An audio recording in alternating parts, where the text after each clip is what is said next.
All right, Mia? Hello, Angel. Okay, so yeah, carrying on right from the previous video, that takes us into Dragon's Hideout, which very much like Nora is just a separate chapter that starts without any real introduction. And this is the big mission where Jodie and all of her CIA friends who she can't stand are all going to go on a mission to this country and uncover their condenser or the rift that they've opened and get it closed because otherwise it's very dangerous. This is um maybe I just don't understand how condensers Oh work. my It seems God. like if they have a functional one, they could just build another. Does it require centrifuge uranium or something? I First of all, I love you. Um, but you are asking a question that I was bringing up quite a bit in my playthrough, which is what the fuck does the condenser do? What's the rift? How do they relate? And why, like, to me, it's very nebulous what the condenser itself does and why it's the case that you can't just build another one. I have no idea. I guess it must require some sort of rarefied materials, and if they blow it up, then it will be very difficult for them to replicate. But then also, they this one is at the bottom of the ocean, so maybe there's also limitations on where a rift can be opened. I think that we are putting much more thought into it than the writers did. I think that they thought, Yes. hey, submarines are cool.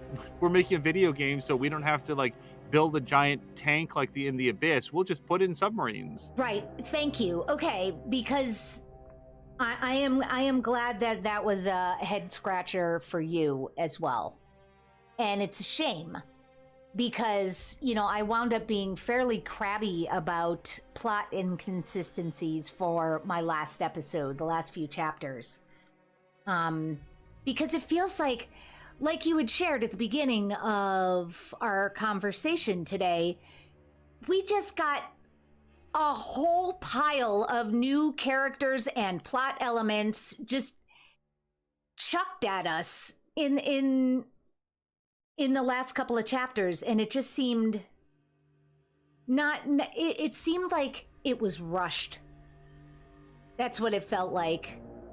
Like It we would need to be. jam all this in. Yeah. Yeah, no, you're right, and it takes me back to what we were talking about with Navajo, where Jody stumbles upon a situation that just happens to be perfectly matched for her exact experience and skill set, and how I thought that it might have been a lot more interesting if it was something else altogether, something in the greater David Cageverse that would you know something that wasn't just rifts and entities coming through. Right. But here, where you would want to have there to be more clarity and an expansion on what the game is actually about, what the main story is, Right. what they give us doesn't make a lot of sense. Why Right. would this country build their condenser at the bottom of the ocean where it would be so difficult to interact with, to do anything? This huge facility that they have to build down there to monitor and experiment, which would lead you to believe, well, maybe there's only specific locations in the world where this equipment can function. The veil is thin enough that you can make it work. But then, what are the odds that the other place would be immediately outside Dr. Defoe's office? Right, right. And which also, by the way, not that I'm complaining about the stylistic choice, but I swear to God, I thought I was in a spaceship. I thought I was on the Enterprise in that building because it was designed with this space age feel, and then you look through the windows and there's this kind of nebula outside, but that's not a nebula, that's the condenser or the rift or the black sun. And I don't think it would be a condition. I don't think it would be conditional. I think they were doing it. I think they built it where they did to keep it hidden from view, maybe. Or are these condensers built where a rift already exists? In which case, then I mean, if the rift exists, then aren't we just fucked? Like, I don't understand what we're supposed to understand about Right. the rift and the condenser. And also, like, let me just say this out loud. Why is Jody always the only person who can handle this? And then when she gets into whatever the situation is, Jody, you're the only one who can shut this down. Jody, you're the only one who can handle it, blah, blah, blah. Like, in Black Sun, for example, she doesn't use Aiden. So what is it specifically about her that is, you know, the only reason that makes her the only person who can handle these scenarios, especially when she's in them, she doesn't use her one special unique skill. She says, "Not now, Aiden." I'm so confused. Yeah, I don't. Well, first of all, let me say that I was right there with you when Jody like woke up in Dr. Defoe's office and walked over to the window, and you see that like giant swirling, Yeah, what we come to know as the Black Sun. yeah. And I absolutely believed, oh my God, Jody is on a craft that is currently in the spirit world. And Okay. they're like going around and exploring, like they're mapping the fade or something. Like, and then we find out that's not what it is. But I had the exact same reaction Okay. during that shot. Great. The only thing I know is the condenser opens rifts, and then the off button breaks on the condenser, and everybody's fucked until Jody and Jody alone can go in and fix it. They Right. build the condenser, they forget to put an off switch on it, and then they have to like send in this teenage young woman to go fix it. That's what I know about condensers. Okay, thank you. Thank you, because I was really like, am I just in a bad mood today? Or is it, I mean, that's as likely as it to be true as not. But or is it the case that I'm just not grasping the obvious situation that anybody else could understand, so it's quite a relief that you are equally as confused.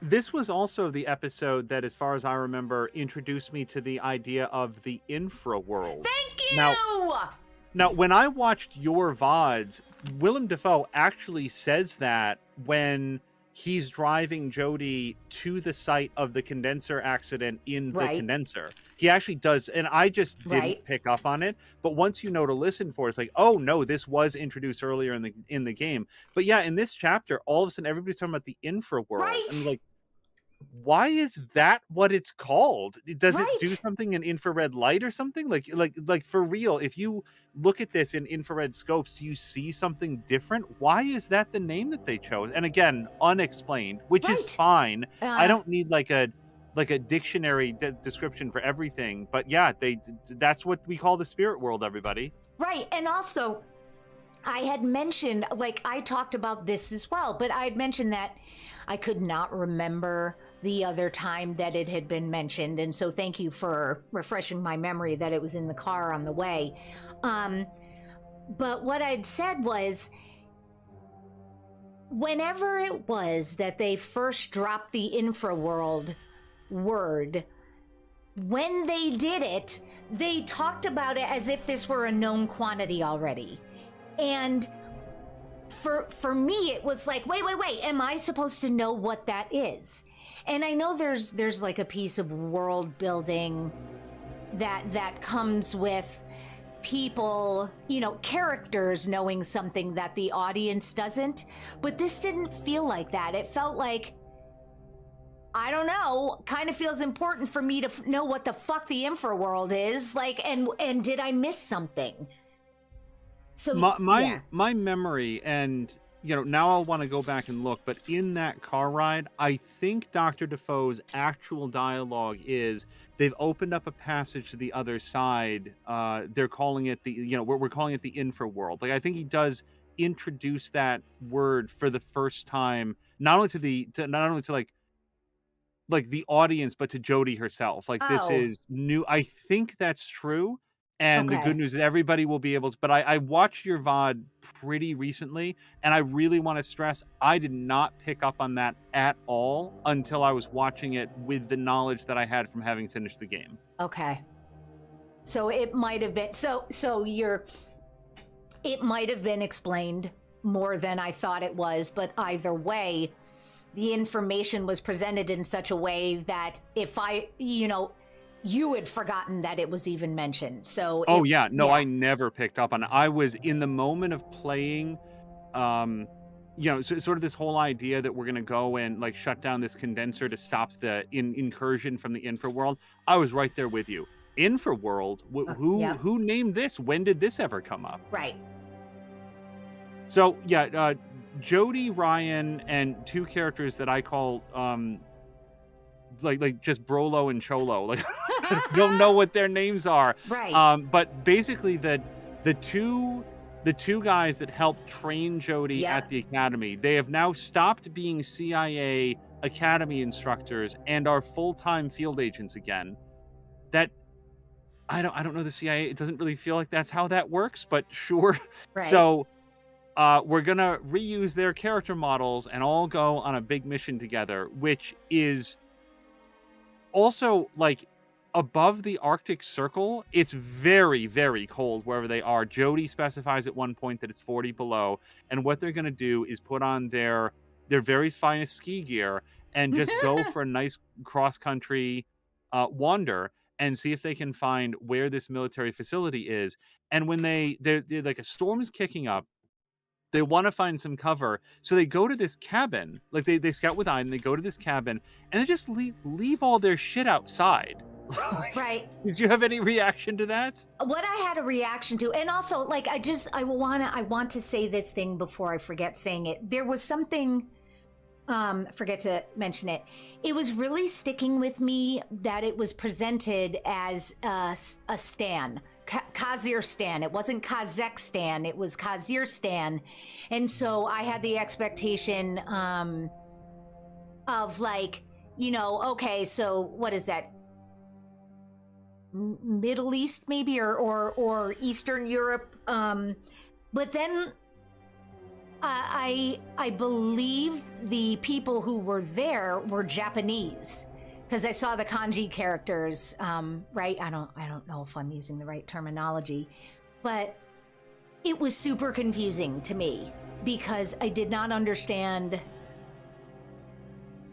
Wait, are we in a stan, or I don't know if I'm making any sense. It was just very, very jarring. Go. No, as somebody from the United States, based on the name of what, oh God, fingers crossed, is a fictional country. I hope that there's not a real country with this name that I just am very ignorant about. It would conjure to mind someplace in, Middle Asia, Western Asia, someplace in the Middle East. And instead, what you get is someplace that appears to be like in the Antarctic. Now, again, this may not have been the mainland country, but they're like they go to they're in a fishing village, and it's completely snowed over. And I was thinking, oh, maybe this is a side effect of the incursion from the infraworld, that it's causing like weather disruptions. But no, this just appears to be what happens here. All the buildings freeze and get knocked over and are just dilapidated ruins, except for this one cabin that they find. Right. And yeah, to go to your point, based on it does feel like maybe the people here are from Southeast Asia, would be my guess. Yeah, but thank you. Yeah, it is, I think, intentionally just painting with a very broad brush of some place that is not the United States or Canada, which I believe is where David Cage is from. So another country is doing this, and you have to go stop them. Right. No, and I appreciate that because it was a combination of the Stan aspect of the country, the fact that we were also in the Arctic, and then we add on also a fishing village, and also people of Southeast Asian descent. Like it was a mishmash. But, yeah. But to actually answer your original question, what did I make of them dropping their shit outside? Here's what I focused on. They shuffle their way up to the door. The dudes take off their skis and just leave them out there. But what does Jody do? She takes them off and she just kind of organizes them, like puts them away-ish kind of neatly. And that's what I was focusing on. Like, the guys are just like, you know, they took their socks and just dropped them on the floor, essentially. Whereas Jody, as the female character, is making sure, you know, everything is left more organized and tidy. I don't know. That was the thing that really stuck with me. Did Jody do that in your game for everybody's skis or only her own? Only her own, but it was still the difference between the way she left her items.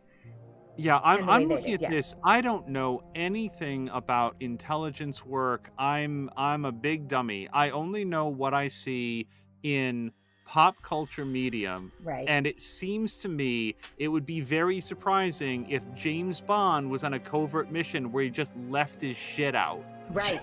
Made no attempt to hide evidence of his passing. The ski tracks in the snow and the blizzard, nobody's gonna notice that. But leaving a bunch of, you know, skis outside this cabin feels like the sort of thing that might potentially draw some attention if an armed patrol goes by. Also, they're in there, they're all freezing. I'm Jody and I look over, there's like a huge gap in the window. Right. They could like shove some cloth or something in there. I'm like, these guys are really, really bad at what they do. Right, Angel. And they're like bitching and moaning about it too.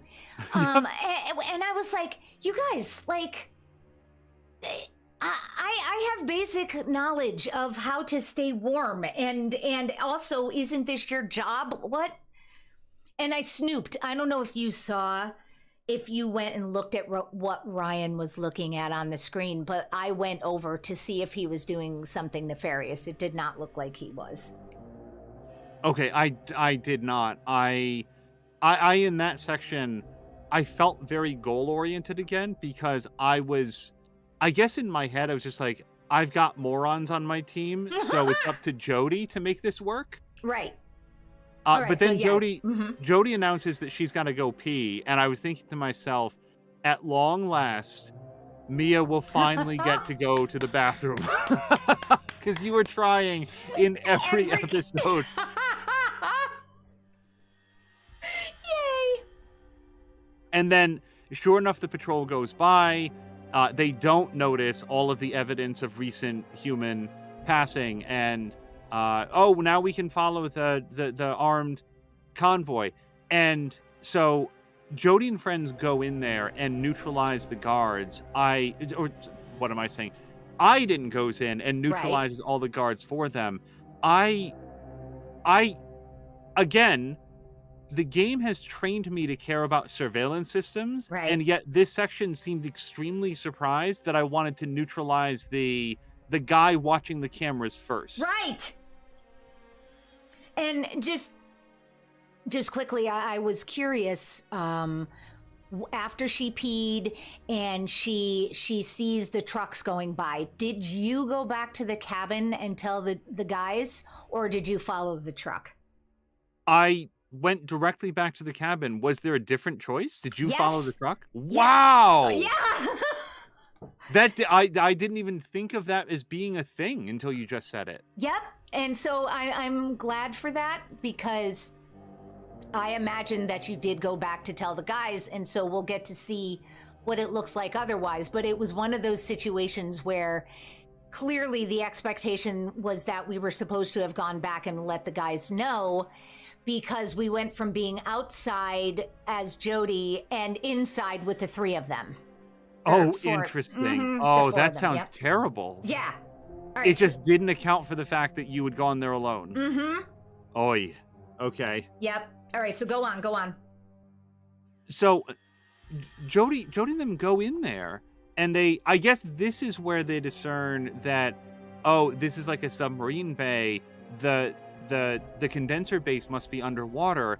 And Ryan, who is the senior officer here, I love this, who's presumably been on more ops than anybody else, seems completely unprepared for the idea of something unexpected. Well, now what are we supposed to do? This is great. Just great. I was like, you're such a baby. Yes. Yes, and I love that you picked up on this because that was happening for me as well. And I'm going, he's not able to offer anything. It's up to Jody to figure the situation out.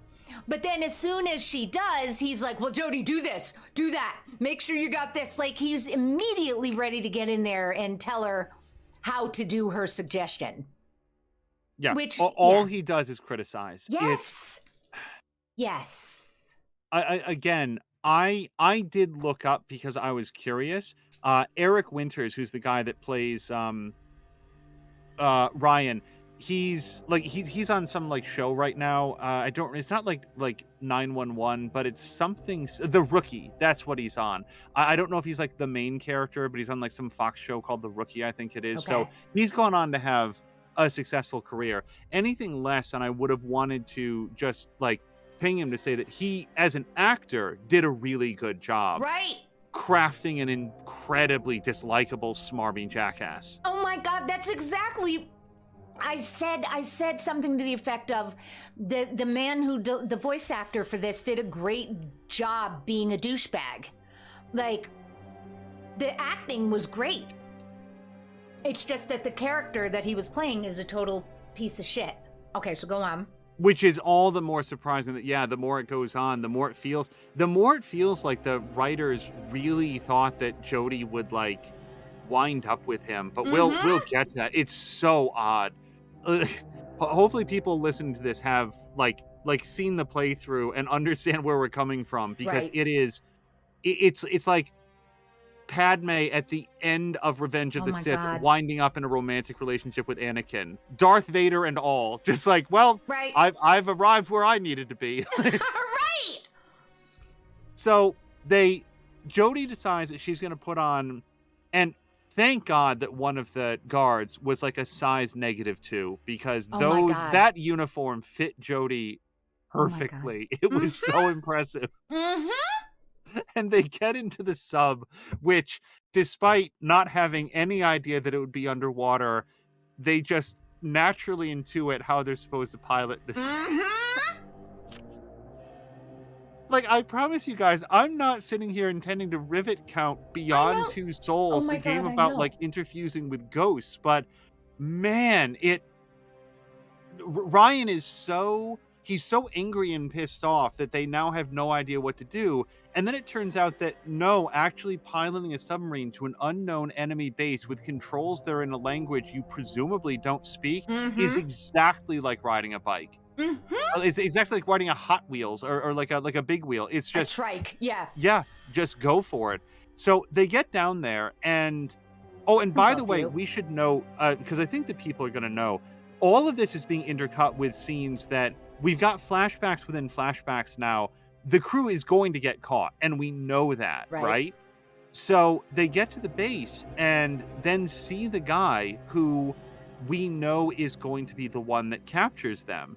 And I have to say that I did hesitate and like, what are we supposed to do? But I'm very curious to hear, how was your entrance into the base? How was your ingress here? It was a lot of me trying to find the edges of the space that I could navigate.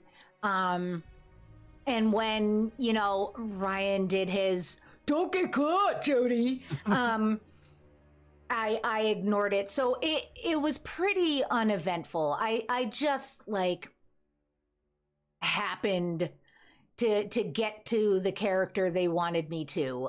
It was pretty haphazard. Unfortunately. And was he yelling at you at all? Because I dawdled just a little bit, and he started to like, whatever the name of that I was just thinking in my head is the general. I don't know what his rank is in this hierarchy, but he's the dude in charge for sure. I like didn't go immediately over to him when it seemed like that was what I was supposed to do, and he started yelling. So it was like, okay, let's Aiden up, and took control of him. Angel, were you saying Aiden up like on your own? Yes, why? Because I was saying that. We're using the same phrases. It makes me happy. That's all. All right, please keep talking. No, okay. Now I'm concerned that maybe I did pick that up from watching your VODs. I don't remember how early that came in, but either way, it's great. And Yay. yeah, we get all Idony, and that's why I was curious. Were you like, I immediately failed. I am not good at like going undercover with Aiden because I just immediately stumble into a situation where Aiden gets knocked out of control, and then bad things happen. It's happened every time the game has thrown that at me. What point was this specifically? Was it the containment field point where Aiden couldn't get past it?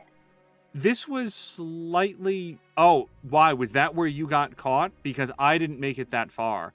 I took control of the general. He started to escort, as Aiden started to escort Jody inside. Oh, wow. And again, for like the third time in a row, I looked around and said, oh, look, there's this surveillance room. It's got a picture of a camera. I should probably go in there and deal with the cameras. And for the third time in a row, the game that taught me to care about cameras and surveillance said, haha, no, just kidding. Because when I went to go into the surveillance room, Aiden got knocked out of the, the general got like shook. I thought like, he's the dude in charge. He can go wherever he wants. No, because he got like shook on the shoulder. Aiden got knocked out. He turned around and saw Jody there in her like pretend costume and immediately arrested her. Okay, yeah, no, I didn't get that far at all, I don't think. I think they were sick of me walking around and accidentally like smacking into crates. And so like, I think it was just that I was just acting too suspicious. I don't think I took control of anyone, which is really interesting. Oh, okay. Yeah, I don't know, yeah. My guess is that if you take control of the general and just walk straight and don't I think that you can get further in. And now you're making me wonder if when the general passes through the containment field, if that knocks Aiden out. But I don't know because I got caught, and then that then brings us to the scene where Jody's captured, Ryan is captured, Ryan is being tortured, and I, as Jody, am saying, like, no, don't. I love him. Don't hurt him more than this. And just like... Wait, were you saying I love him? It wasn't a dialogue option in the game, but I was saying it to the chat. Like, right. Yes, definitely don't hurt him. I care so much about his well-being. Yes. You're tearing me up inside. I think I fully took my hands off the controls. When it came to, talk, I was like, no, I'm not talking. Like, Ryan knows what he got himself into. And even if he didn't, he said, Jody, don't tell them anything, which of course she needed to be told that. Thank goodness. He yelled, don't tell them anything. So yeah, he got cut down his forearm, which is very weird. And then lost an eye.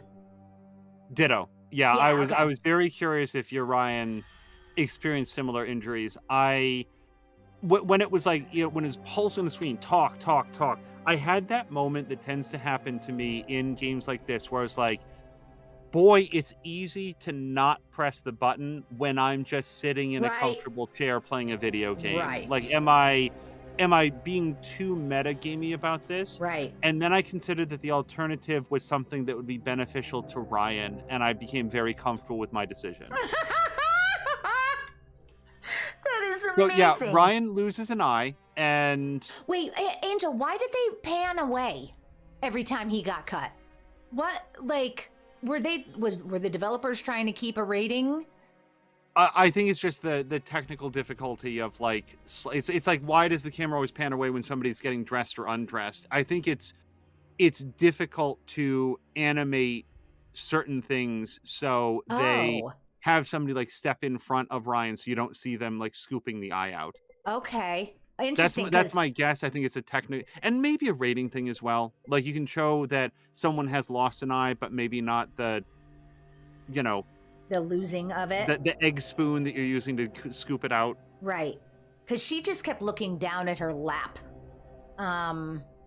Visually. All right. So anyway, thank you. So go on. I, I have to say that I also might choose to look away. Like Right. I'm Right. no Ryan fan, but there's certain things that I would also prefer not to have in my Yep. memory. So, and then, oh gosh, this is maybe a part that I'm a little bit vague on. Something happens. Is it that she like interacts with Iden to get loose? I'm trying to No. remember Oh, exactly how. he got a phone call. Oh General. right. Yeah. Yep. I gotta go take this. Yeah. I've been trying to get in touch with my cell phone company. They upped Right. the rates again. All right. So and then like, but how does Jody shake herself loose? Is it just Iden? Does she like use Iden to get loose? I'm honestly trying to remember. Angel, I don't know that we see it because the next thing is she gets. Wait, is it the next thing where she gets nabbed? No, no, no, no, no, no. Isn't it okay? So I Wait, remember, and yeah. this was a cool moment when they're getting dragged further into the base. That's when they go through the containment field, and Mm-hmm. you sort of get the sense of like an outline of Iden as he can't go through there. Right. And isn't it that Iden on his own now, like severed from Jody, like that cord is gone, but he can sort of like roam around. And I distinctly remember trying multiple avenues to to get in there and to get the containment field shut down so that Iden could get back to Jody. And I think that maybe that's how they were able to that's how Jody was able to escape, because she did not have access to Iden. Otherwise, Iden would have choked the dude out. Right.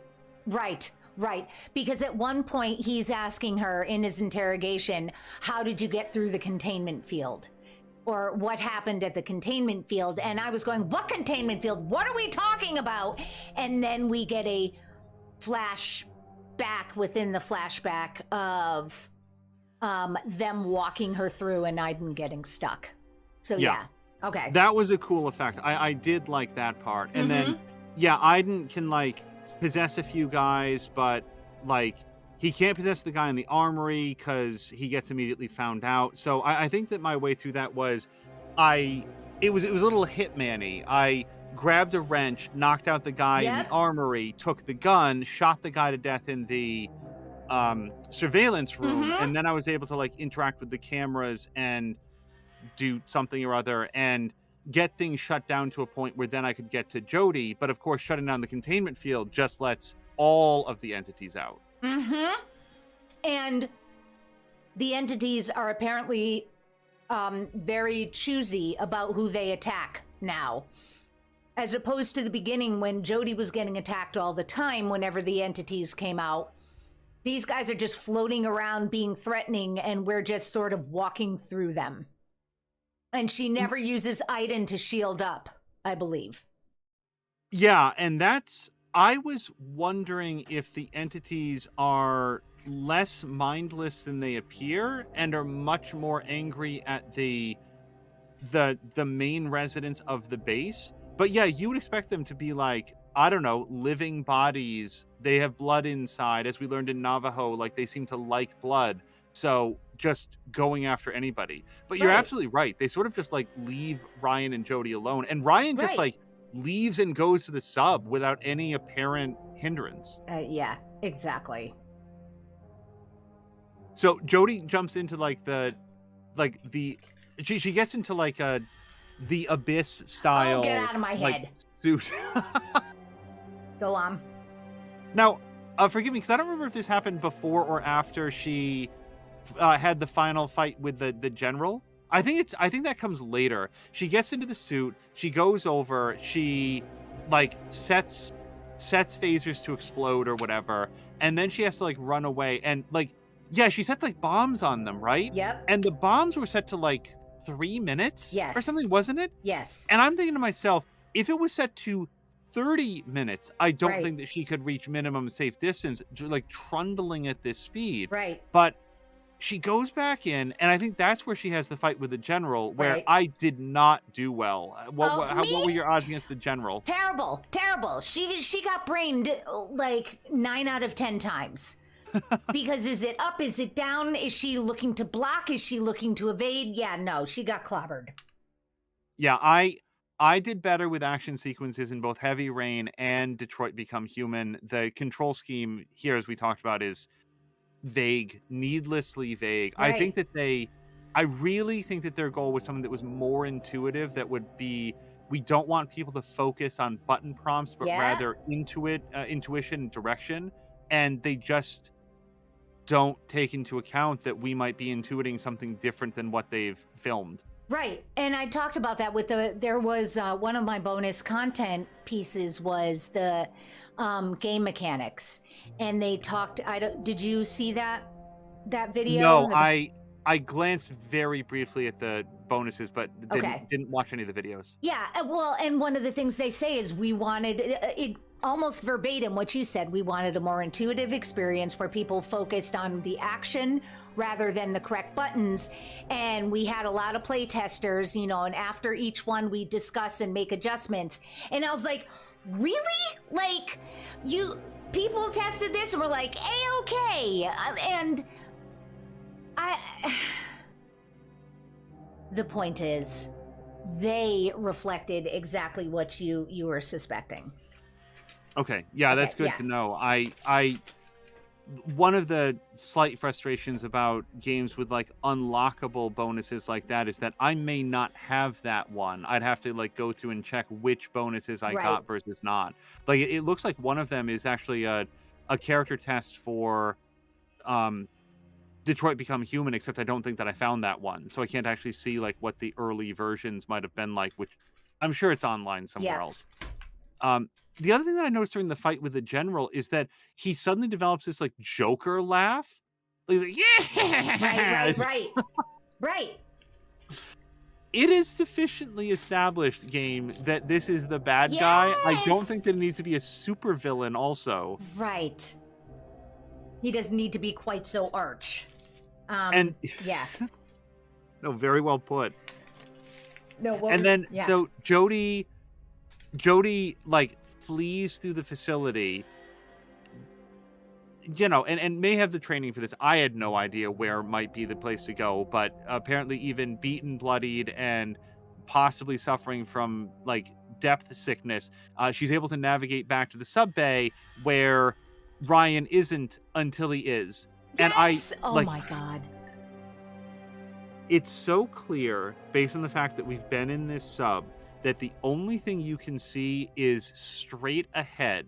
Yep. But Ryan surfaces the sub seconds after Jody has arrived in the bay, throws open the hatch, and says, "Oh, did you really think that I left you behind," or something like that? It's like, Ryan, you had no idea that she was here until you opened the hatch and saw her. So let's not pretend otherwise.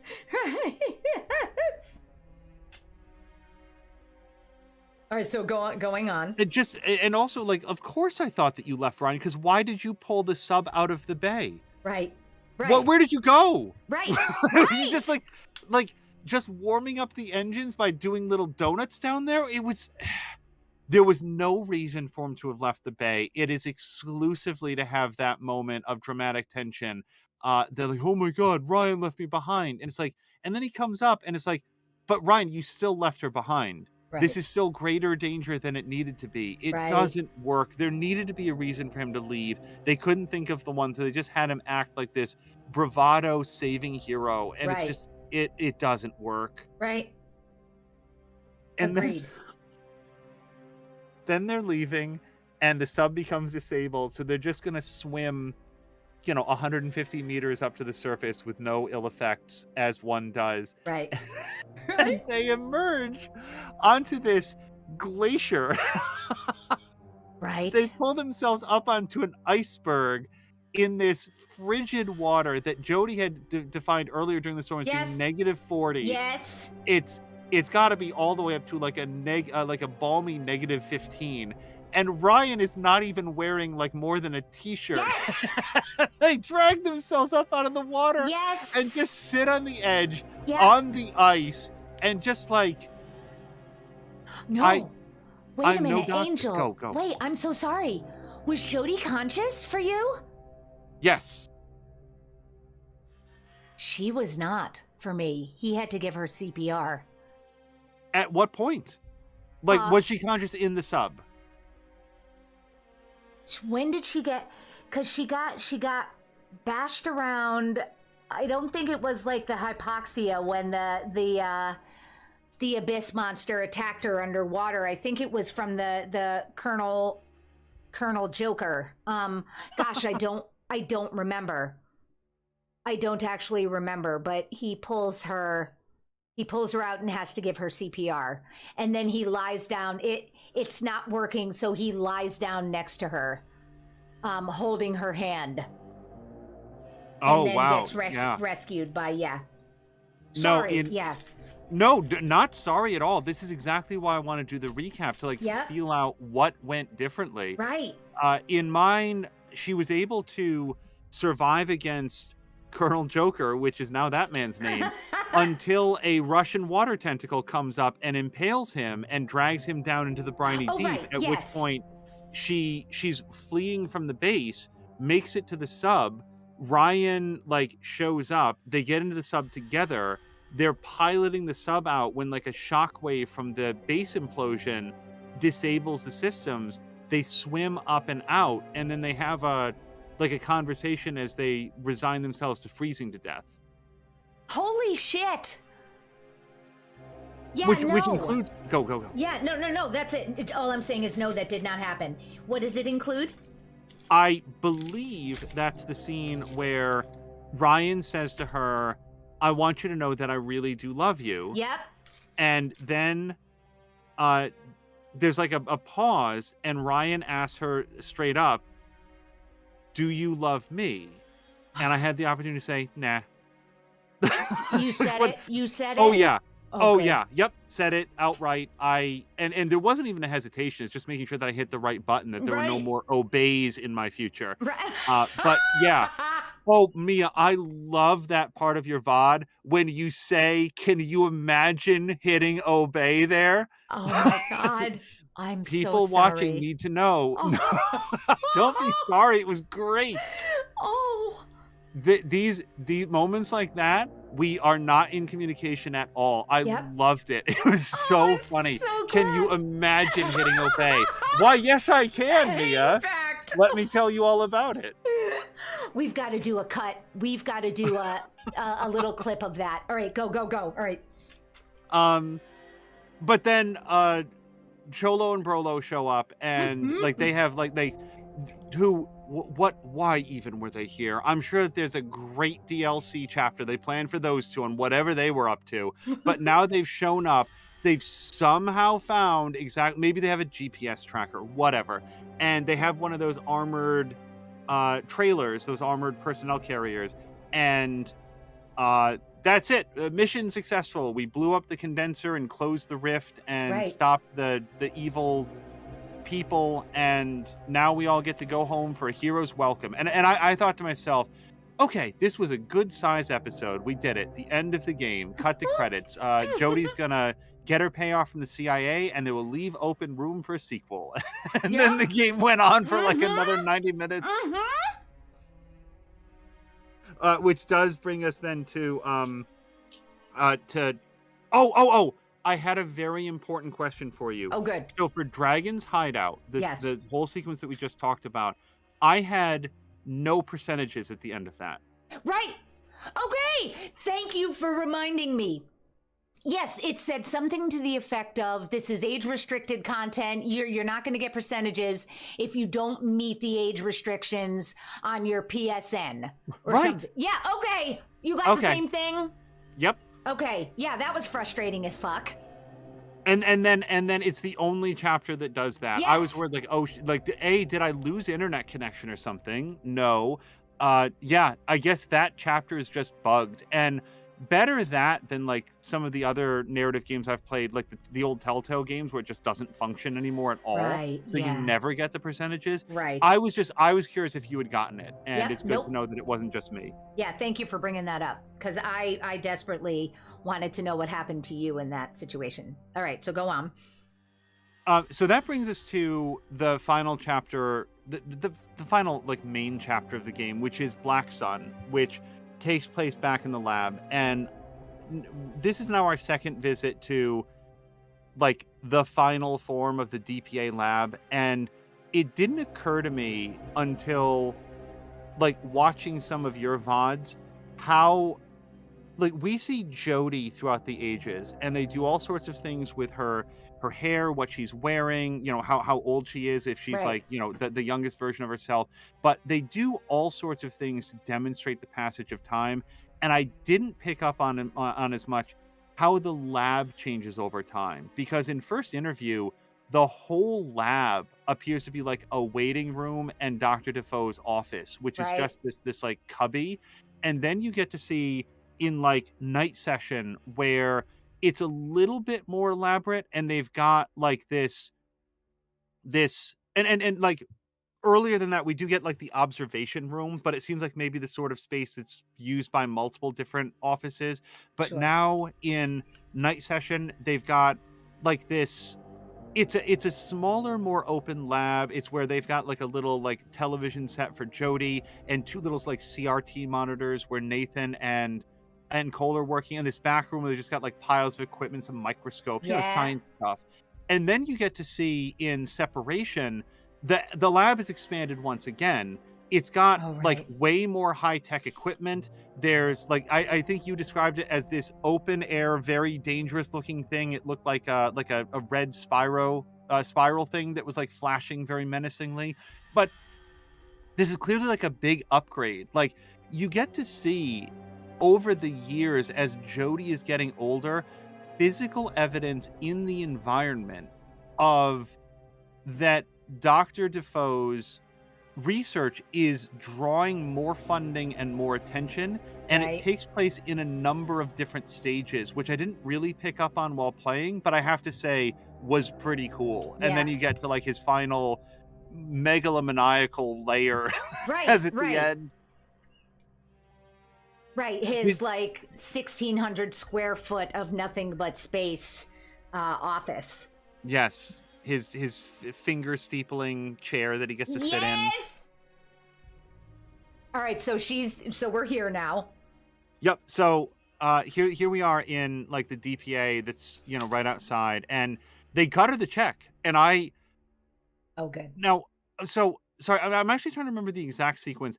Actually, I think it just opens up on General McGrath again. Yes. I love him so much, and he's just like introducing. I regret that I don't have an approximation of the way he talks. I'd love to do it. It was so funny to me. Okay.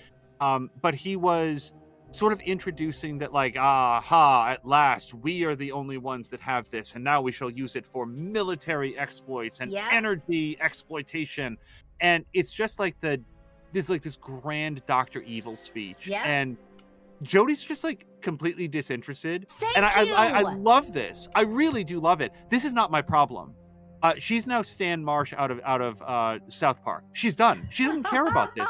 She wants her Okama Game Sphere. Cut me my check. I'm out. I really don't care what nonsense you assholes are up to. Which I love that you loved that, because I was like, for me, I was like, Jody, are you serious? Like, this is bad. What, you don't care about this? Like, that's what I was thinking was just you. You're apparently the only one who can stop any of this craziness. I guess we're just walking out of the room. Okay. It just seemed crazy to me, like dangerously negligent. But I hear what you're saying. It is dangerously negligent. Like you're accustomed to your protagonists in the game wanting to throw themselves at the closest danger, but Right. I feel like Jody has done her bit for King and Country. Like Yeah. she didn't even particularly care, I don't think, about the rift under the ocean. She was convinced that it was in her own personal interest to do it. And I don't consider this to be selfish at all. Yeah. Her entire life has been dominated by this connection to Aiden, the experiments done on her, the separation from normal society, the having to learn control over what she can do and when she's allowed to do it. And at the end of it, she just wants to be on her way. And I agree with you. I was thinking like, oh boy, like this sounds really bad. And then Jody was just like, she just walks out of the room. Yeah. Nobody objects. And she goes in. Oh god damn it! Here's Ryan again. Okay, cool. Right. Nice eye patch, bro. And maybe it was there that he asked her if she Yes. loved him. I don't. I'm trying to remember. I do remember getting the opportunity to say no. Yeah. Yeah, he says maybe this is where he says to her, maybe we can work it out. And I was just primed for this. I was saying like, please give me the option to say no. Please give me the option to say no. And then the prompts come up and it was like reject, refuse, evade, and like say yes or something. And I was like, refuse! You know, just I couldn't have pressed that quick enough. Although I wish I had taken time, the little time that I had to sort of think about what's the difference between reject and refuse. But yeah, I was very happy to press that button. Maybe it was refuse, like you just treat him like garbage. There you go. But I definitely chose the right one regardless. But yeah, so Ryan's gonna like, I don't know, do his they're gonna like give him like a sweet office or something. I don't even remember. He seems pretty happy that he's gonna stay with the CIA, and Jody seems pretty happy that she's gonna go. And it was around this time that she got her check from Willem Dafoe, and or at least I'm gonna ask, like, you were you offered a check and did you accept it? I was offered and I didn't, and that was more of the case of it was more about me really trying to puzzle out what's Mia and what's Jody, and what would Jody want versus what would Mia want, and the reject was getting bigger and bigger and bigger. You know, this may have been the refuse and reject section now that I think about it, but I rejected it. But I rejected it because I was almost too late. Like, the choice was about to be made for me to reject it. Did you accept it? Oh, I absolutely accepted it. Yeah. Yeah, See, Mia would have. Yeah, for me, it was, you know, this is payment for services rendered. Mm-hmm. You know, what I want is for Jody to stop being harassed by the CIA. But in order to do anything beyond that, like, Jody has tasted homelessness. She doesn't want to go back to that. And like, we saw evidence in her like CIA training that she's pretty good at math. There's like this one very funny like QuickTime button prompt where you solve a math equation. Oh my god. Do you remember that one? No, I don't think I do. Oh, I was very proud of how good I was at math. But like, so Jody's bright, but she has no employment history. Like, she can't. I honest to God, I'm thinking to myself, Jody is now a young adult. She has no education history and no work history. And I only know everything I know about international espionage comes from the Bourne Identity. So all I know is that she's probably not allowed to say, like, call my boss Willem Dafoe. And even if she could, it's Willem Dafoe. Like, he's so evil that's not a great reference. So you need to come up with some other way to finance your life, and $500,000 at least gets you a start. Mm-hmm. And also, $500,000 is pathetically small for like the sum of money. That's an eighth of the size of this office that I'm sitting in. Angel, I was thinking the same thing. I was like, okay, here comes a big check, and when it said 500,000, I was like, am I jaded? That does seem small. Is this the first installment? Oh my god. Okay, thank you. All right, so go on. And so, oh gosh, you know what? And I think that's the scene. This is one of the major things I really want to talk to you about. Oh, good. He cut to the check. She, at least in my game, accepts it. Yep. And then Willem Dafoe says, I've got one more thing I really want you to see. Right. And he, not literally, but he opens up the side door. Yeah. And he says, I've been working on this. This is great. Let me show you this. Yeah. And he turns on this spectral projection of his wife and daughter. Yes. Before I say anything, I want to hear your thoughts on this whole event that occurs. Okay. Including what happened, by the way, for you. Okay. The first thing for me was, what was Cole warning her to be careful of? Cole says to her before she goes in the office, no matter what Nathan says, just be careful. Mm-hmm. And so I'm waiting with bated breath for finally we get the villain reveal. Here's the villain reveal. Here's the villain reveal. And I don't know. Once they showed what was the wife and daughter, I still was like, well, what was she supposed to be careful about? Like, he's not asking her to do anything in this moment. No, or he was, I think. I don't know, but I should probably let go of that be careful line, but I don't feel like that was ever clarified what it was. And so you can tell me your thoughts about that. And the first thing I thought, we see the two of them who are quite obviously screaming in agony. And he's sitting there looking at them. Willem Dafoe is sitting there looking at them going, isn't this amazing? I get to talk to them every day. And I'm like, dude, like, were you this husband in real life? Because how are you not seeing how much agony they're in? You fucking idiot. And then he asks her to, I don't know what he asks her, but I did not have a lot of time to choose, and I allowed him to use her as a conduit to talk to them. And, you know, all that was being said is, you're killing us, you're hurting us, or Mom said, you're hurting us, please let us go. And he basically doesn't really hear that.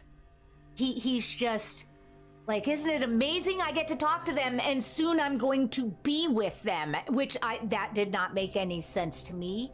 Like, what? How? And then I have her like try to reason with him. Jodie tries to reason with him, and then she just walks away and leaves the office. And I was like, seriously, Jodie? Like, what are we? We're just gonna. They're in agony. They're in torment. We're just okay. Once again, we're just walking away from this. Like, so that was my whole experience. I'm 100% with you on the like.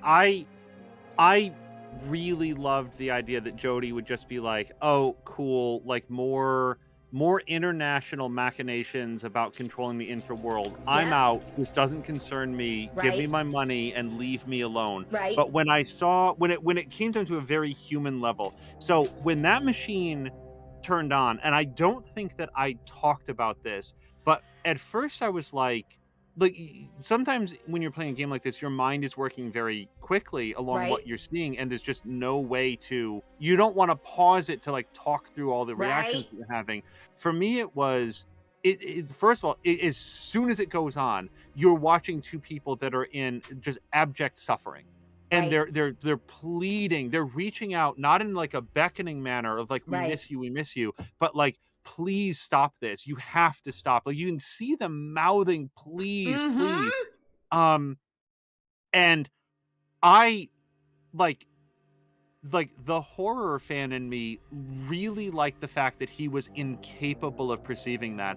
I don't think that this is a writing or animating. Like, sometimes you'll look at things and be like, okay, the animators did something other than what the writers want. No, this seemed perfectly calibrated to make you realize that that he was hurting them, he was torturing them, but his need for their presence outweighed his ability to understand their, like, to have any compassion for what they were so clearly going through.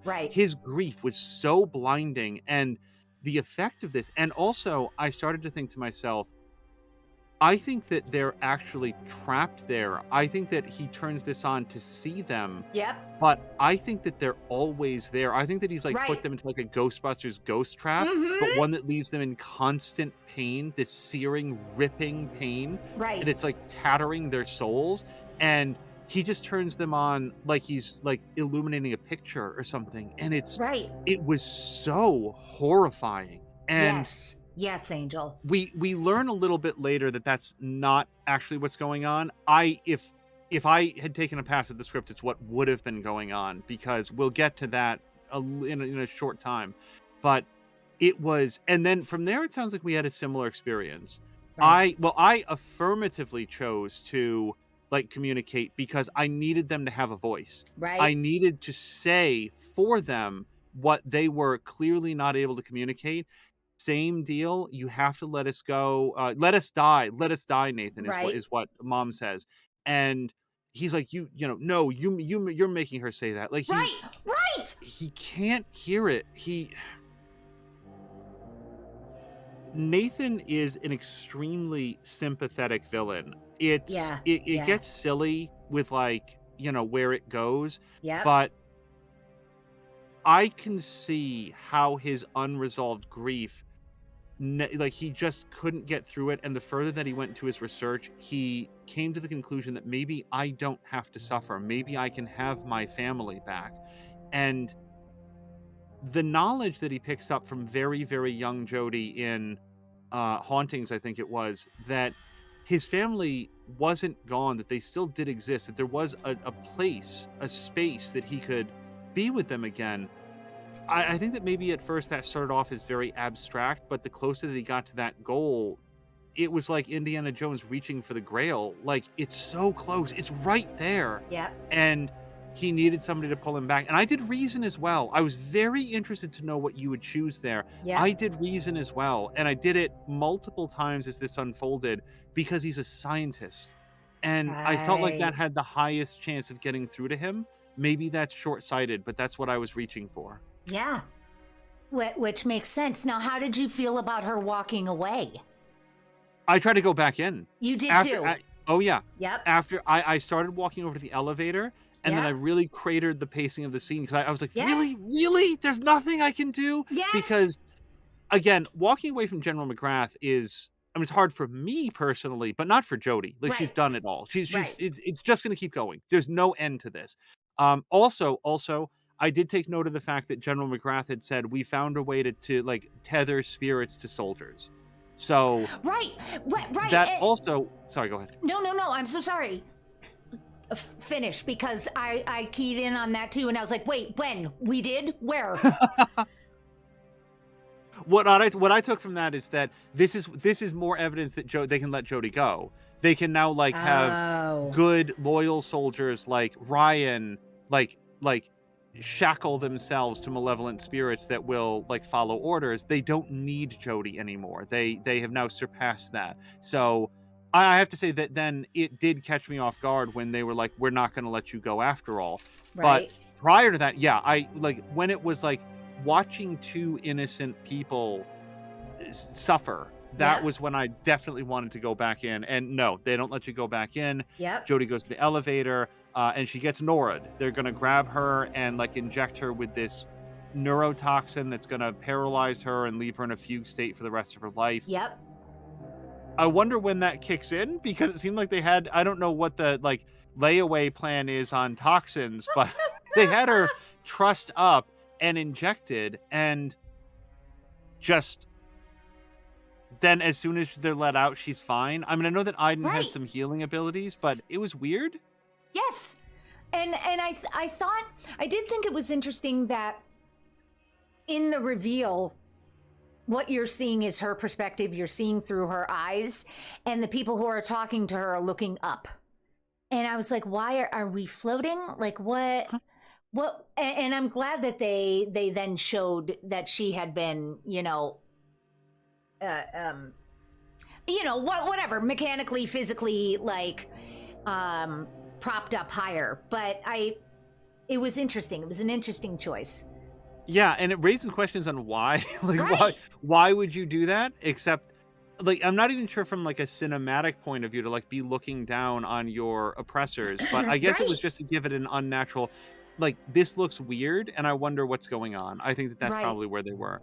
Now with Aiden, did you? I missed the opportunity. I took too long and missed the opportunity to press any of the blue buttons to interact with her. There were like 3 buttons on her body or on the machine she was hooked up to. And while I was thinking, Jody said, "Go get help," and then I could no longer interact with her. Did you press any of those buttons? I tried, and Aiden was unsuccessful at like Okay. removing, like shutting down the machine.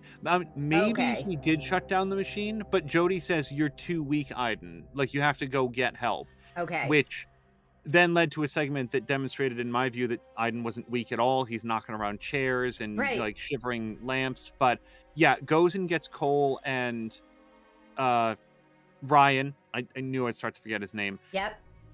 And through a probably unnecessarily long segment, Yes. tours them through the base and Yes. gets them in where they're able to let Jody out. And that I thought it was clever to use the interactions with the environment as guides to where Yes. they needed to go. I actually appreciated that, but I kind of fucked it up. I fucked up the feel of it because in the beginning, in that first office, I was just fucking clicking on everything, and the guys were like, "Oh, there, there," and then at one point, one of them says, "Which way are we going?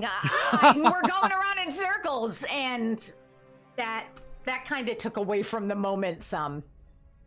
But of course, it winds up being that they get ahead of you, and so you're guiding Aiden to where they are rather than having the foreknowledge of where we're supposed to go and then guiding them, which is a little unfortunate. But I thought the idea was solid. All right. Oh, interesting. Yeah, I was sort of following the cord and trying to like. So I Right. was able to stay ahead of them through most of the time. I'm trying to remember if they got like stuck at a checkpoint at some point, but we made it through and got them all the way over Right. to Jody. And I'm not actually grumbling. It went on maybe a little bit longer just trying to get them over there, but Yep.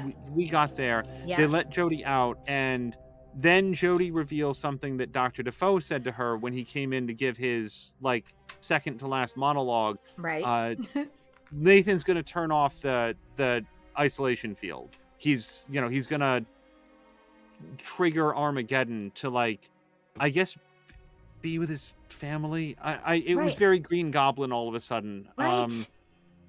He's just suddenly become very detached from reality and from what this is gonna mean. I don't know what it was. Just that Jody said spoke for his wife and said you have to let us die, and that drove him over the edge. I don't know. It No, felt like a sudden turn. Yeah, absolutely. And also, it like he'd been building to something. And if the thing that he was building to was simply shutting off the machine, like that wasn't some big revelation. He could have done that at any point. So I just think that was a bit sloppy as far as the writing. That's what I think, right? Like, Yeah, it's a new decision that he's Execution. made, but Yeah. to what does he think is going to happen here? Right. He has seen in his career multiple instances of this exact thing happening, and the results are horrific every Right. time. So why would he believe? Maybe he didn't actually go into the facility during the condenser. He saw all the people getting wounded and like ripped open. I don't know why he would think that this would be different for him, but right. And also, by the way, vowed at the end of the condenser never to do that again. Yeah. So, right. So anyway, going on. So this then leads to another, what feels like, well, I mean, actually, so then Nathan, Cole, and Jody, they run into General McGrath, who's just like, Oh my has God. also just decided to have a psychotic break. Yes. No, I am in charge here. Jody, you have to do what I say. Ryan, kill Jody for not doing what I say. And I think that Ryan does like punch him, doesn't he? I don't know Consider that he this my does. resignation. Doesn't he Oh, say yes, that? he Doesn't he have does. like an action hero line? Yes, I think he does. That's right. And he wallops him. But also, yes, and Angel, in this moment, General, Colonel Sanders there says to Jody, "You're the only one who can stop this." Again, that line. And I was like, why? And we had the opportunity to no, Jody says I should kill you now, and I'm like, yes, you should, because if you live through this, he is going to come after you again. Like, this man doesn't reform, and I don't know why she doesn't take him out. But then as they're leaving, he's on his hands and knees going, "You're all gonna die." And it's like, what is different now for you than before? Like, do you want her to go in or don't you? Why are we suddenly saying you're all gonna die in there as if he knows better? Do you have any thoughts on that, or is it just a clusterfuck? It feels like a clusterfuck. It feels like the third act of Indigo Prophecy, where just the craziest shit starts going on, where, like, in rapid succession, you have, the reveal about Willem Dafoe's family, followed by the betrayal of Jodie, followed by Willem Dafoe going crazy, followed by the general going crazy, and with very little connective tissue among any of these plot points. Okay. We needed to kick this off into super high gear right now. Okay, great. And so once again, they're running through. I guess we're at the Black Sun now, but before go super quickly on the way there, just to like draw back the curtain for like the people who are watching the VODs. The way that Mia and I coordinated this is that I would play a section, and then Mia would, like, I'd tell Mia like the name of the last chapter that I played. So unless you consider like the condenser to be a spoiler, Mia knew where to stop playing, so then we could talk at that section. Because these episodes went on the way that they did, when I went to communicate to Mia where I'd broken the episodes, I said, well, the part where everybody puts on their belts. And I didn't want to be more specific because I didn't want to give away any plot details, but I wanted to ask you, what did the belts do? Thank you. What was the point of those? So we're running around, and I'm noticing once again, the entities are being very picky and choosy about who it is that they're going to attack and who they're not, which is very different from the condenser where they just ate everyone. And there were some people, I noticed some of the soldiers had this shimmer around them.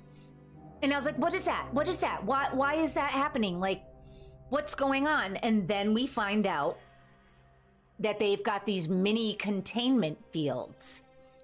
And I was stuck with that name because I was like, okay, so a containment field is meant to contain something. If this is wrapped around me, am I the one being contained? Like, that, they needed to have named it something else.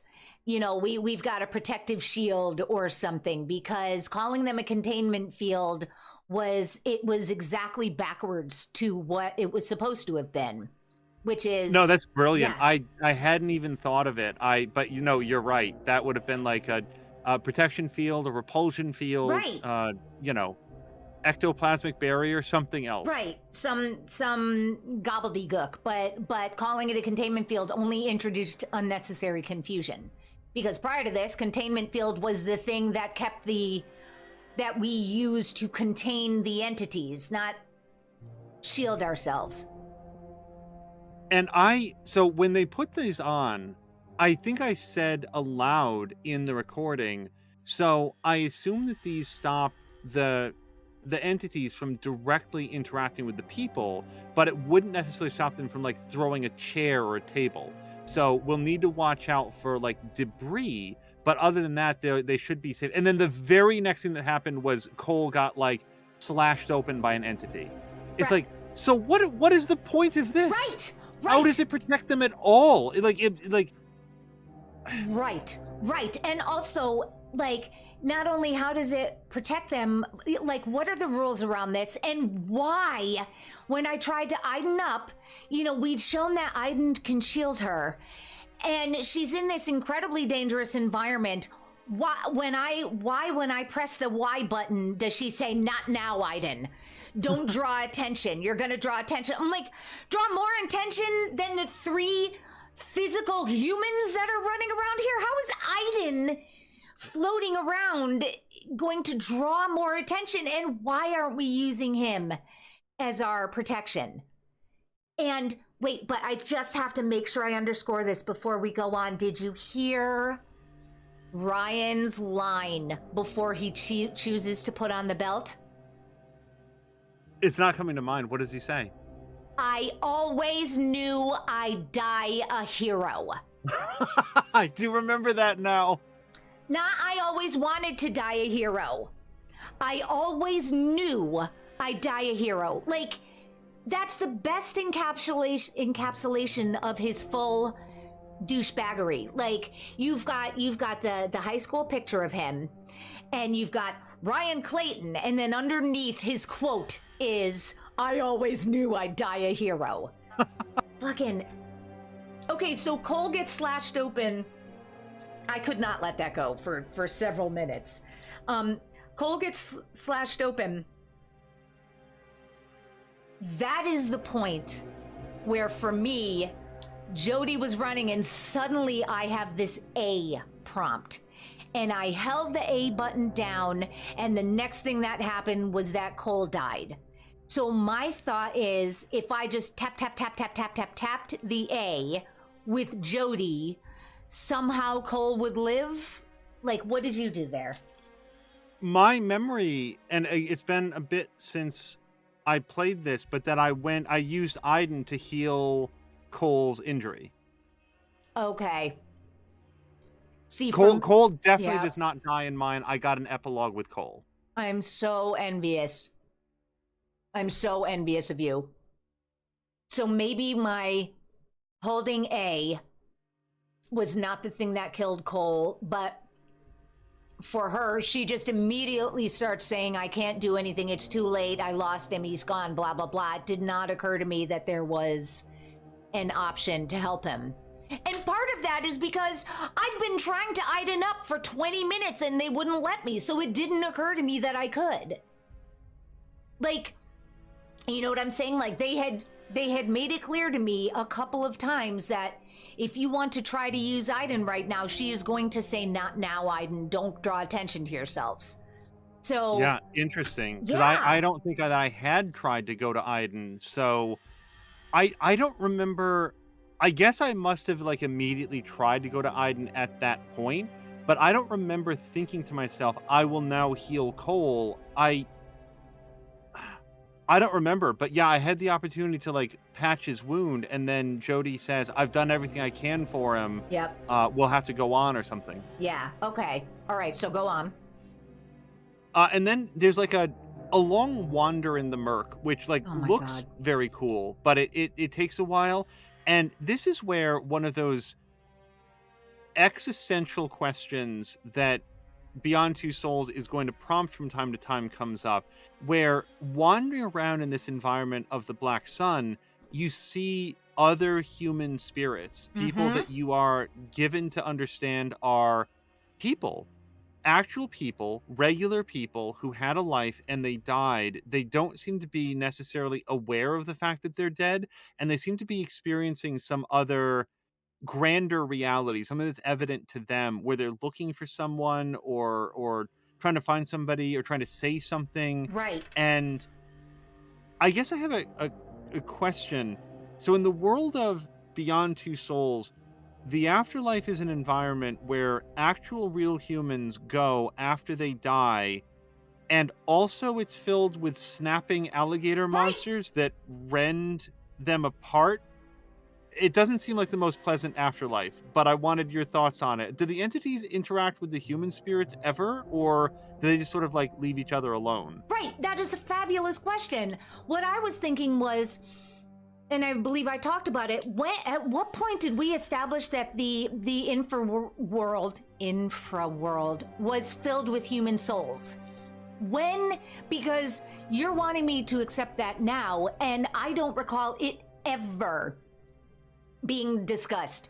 And if they wanted us to sort of intuit that the infraworld was simply a place where human souls just hung out, and it seemed like there was a consistent theme.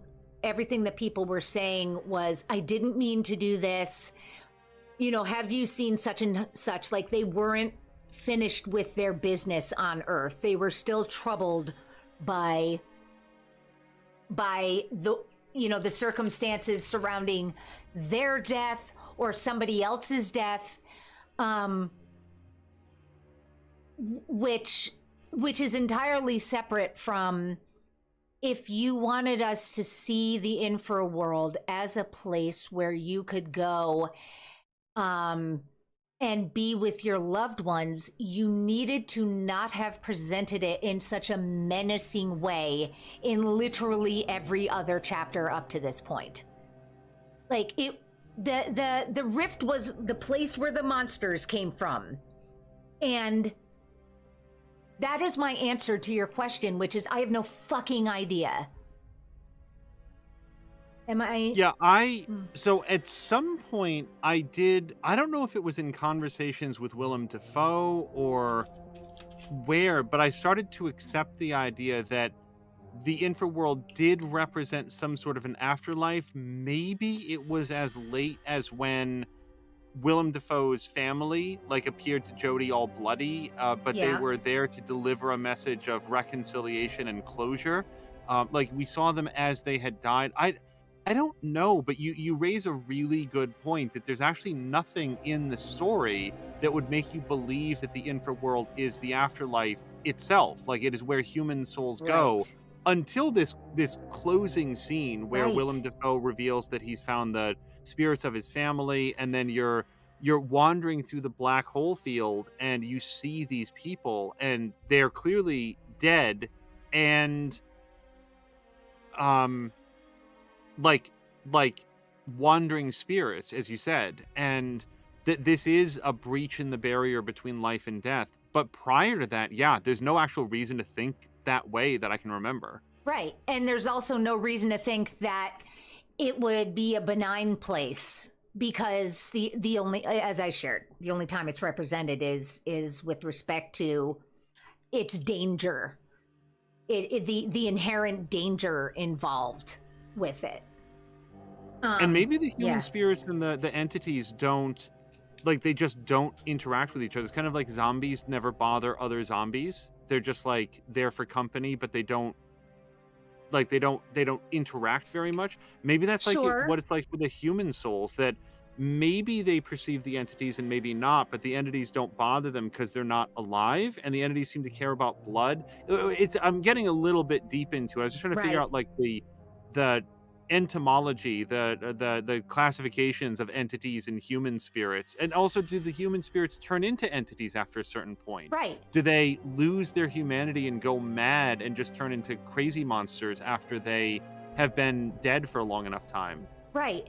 And but the problem is that even if it were the case that they don't interact, the entities don't interact with the human souls, they also were not interacting with the humans themselves. Like this big, bad, dangerous place, fucking Ryan's walking around in it, Jodie's walking around in it, Dr. Defoe is walking around with a gun, and they're, the entities are just swirling. Again, and I would be fine with that if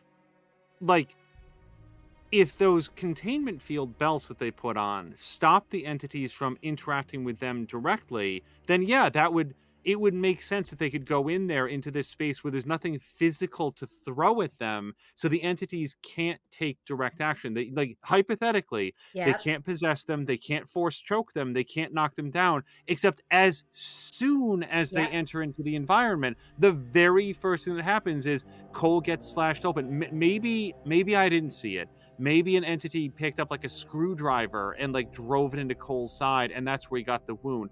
But it sure as hell looked to me like a random entity dashed through Cole, knocked him down, and slashed him open on the way past. And if they can do it to Cole, and I feel like people who watch the VODs might be looking at this and saying, well, Aiden is limited in who he can interact with, right? He can't possess everybody. He can't choke out everybody. So maybe the entities are the same way.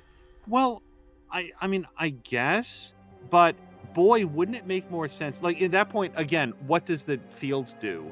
What does the belt do? Right. And also the moment, I assume you had the moment where Ryan took off his belt. Did you have that? Yes. Yep. Yeah. The two of them are going through, and Ryan gives his belt to Jodie. Yes. And says, as he's giving it to her, "Go before I change my mind." So he's the big hero that he is, because he always knew he would die a hero, is considering taking the fucking belt back from her.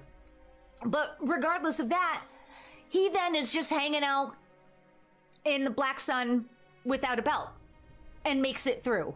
Did he make it through yours? Yes. Yeah. So what the fuck was the point of the belt? As you've asked. As we tend to talk about, everything we're talking about here would have been fixable if it had just been written more carefully. Yep. We're not talking here about we need a lot of more explainer lines. Right. We need like a massive rewrite. If they had established, okay, good news, the belts will stop the entities from interacting with you directly. You got to watch out for flying debris because they can still hurl something at you real good. Right. But aside from that, be careful. Cole is not careful. He gets hit with like a towel rack, impales him through the abdomen. Same effect. You still get there. Right. But then as they move closer to the Black Sun, there's no like stuff there for the entities to throw. So it makes more sense that Jody and Cole might get separated, but not. It's so easy to fix. Right. And also, they were supposed to be the first people who had ever gone in there. So there wouldn't be anything left behind from, like, the plumber who came to fix the pipes. You know, like... So wait, so... I think I found your blockage. It's right. the series of eyeballs that have been plucked out. Yep. Wait, though, okay, so what happened with Dr. Defoe and you? Oh, so this is where we've got to talk about this. Okay, So, do you want me to go first? Do you want to share your... No. Okay.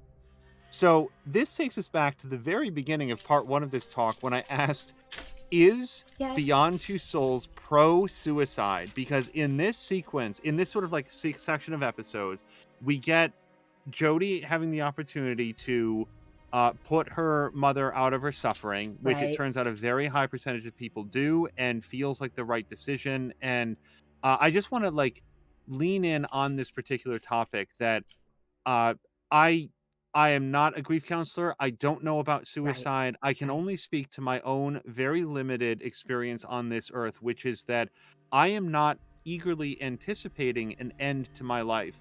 But it is very important for me to know that there is an end to my life. And it is one of the things that made Willem Dafoe keeping his family chained in that projector so horrifying that whatever lay for them after the end of their life, they were being kept on this material plane for the individual.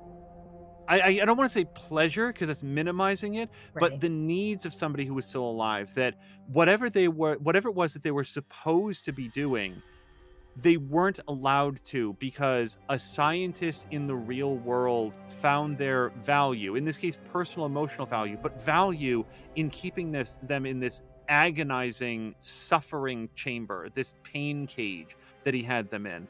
And that's one of the reasons that it bothered me so much. So I don't want to make light of this as a topic, but boy, did it ring weird when Willem Dafoe is now casting about in this Black Sun field and he's searching for his family because he's just like had this break from reality, and he finds Jody and he's waving this gun around.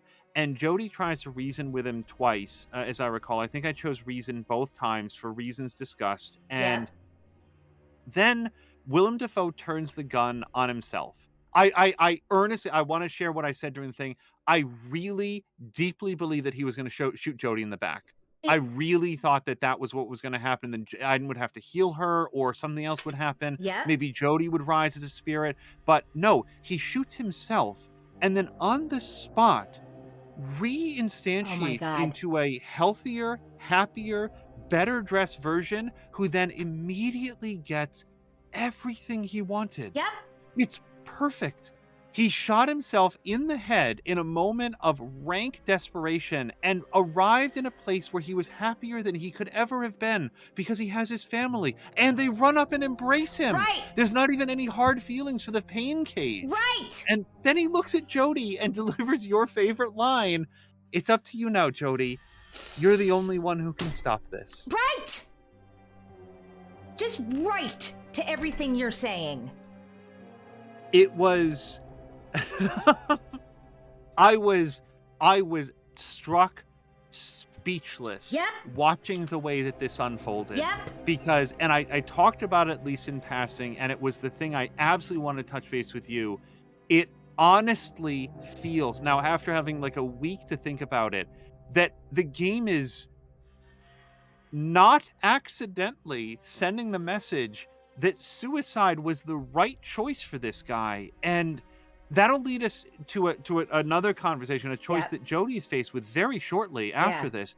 But it's weird, right? Yeah. It's weird. Yeah.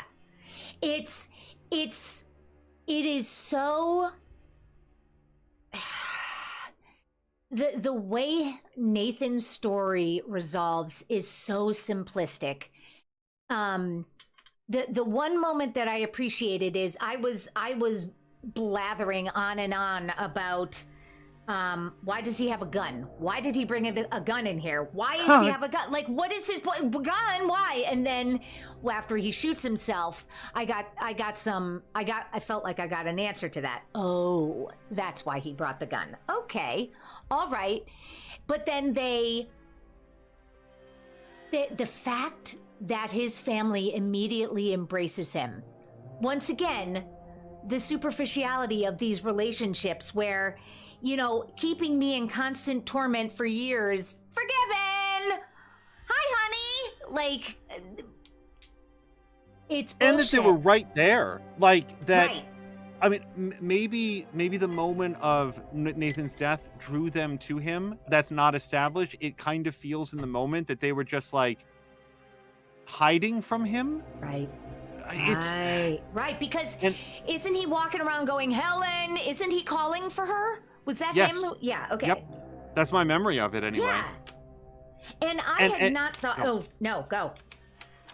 I only want to just pause very quickly to make it clear that people in the real world have real world like experiences with loved ones that have committed self-harm. Right. And Right. I want to make it clear that I don't want to like when we're talking about this, I don't want to make light of that. No. I'm concerned that the game is making light of it. It's Yep.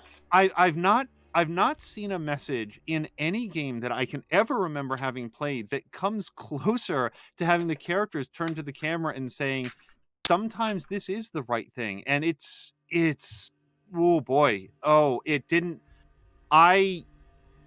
took some time to process that while playing and then in the days since playing it, and I still don't know what to make of it. And if I can share with you, let me shut up because I want to hear what you were about to say. I am not sure. So go ahead, share. So if it was me, it occurred to me very late in the game that this is David Cage's swing at a horror story. And it doesn't really feel Beyond Two Souls at most points like it's a horror story, but I think it's supposed to be sort of spooky, and Jody's hunted and haunted by things that she can't see, and and then the further that I go into it, there's like elements like with Salim in the mission and other things that we don't need to enumerate in detail right here. But I think that this is supposed to be a horror story, and if it was me at the end here, the way that I would have adjusted this script is the revelation that Nathan's family is trapped on that panel in his office. They're always there. They're always suffering. They're always being ripped and whipped by these forces that he's using to keep them there. And in his anger and angst and desperation, he forgot to turn it off. So now he's in the Black Sun. He kills himself.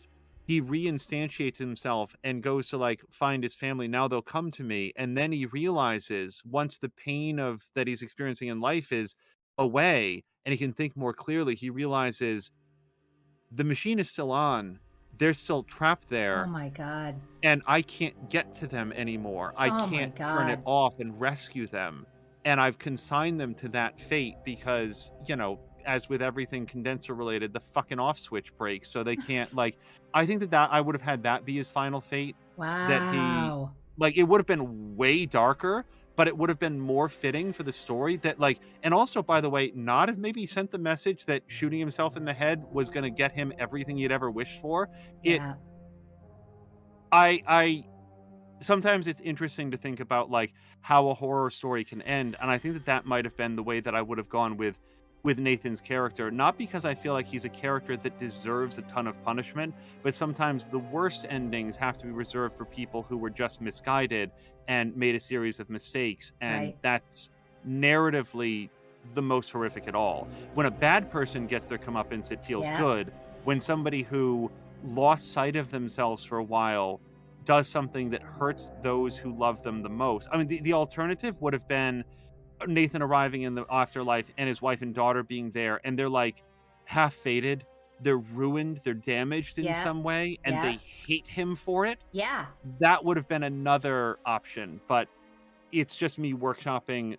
I I, I I thought that the scene with Nathan learning about his family's death was poorly handled in ways that, you sort of get it. Like maybe you don't need this to go on too much, but the scene with his death, I felt like just him smiling beatifically back at Jody and saying, "Well, I have everything I wanted. Best of luck to you. Please see if you can stop all of life from being extinguished." It was Right. I keep saying this and now I need to stop. It's so weird. It's so weird. And I couldn't let go of that. That was my, oh no, David Cage, what have you done?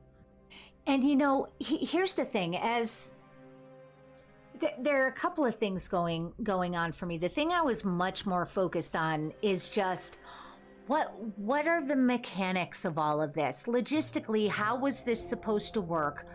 What was different? What was his big final act? Like what was the denouement? What is different now? What is he doing differently than he differently now that he couldn't do before?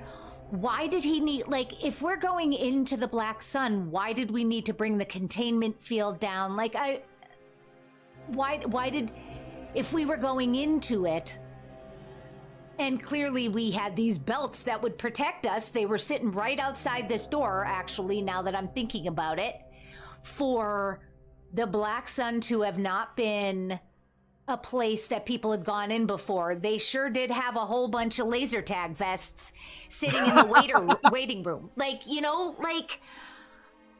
So the logistics were the things that were really getting to me. And for me, I know the conversation about suicide is very dicey, and it was not like the way you were framing that. It was very hilarious at the beginning of our recap, for you to just start with that. And brilliant.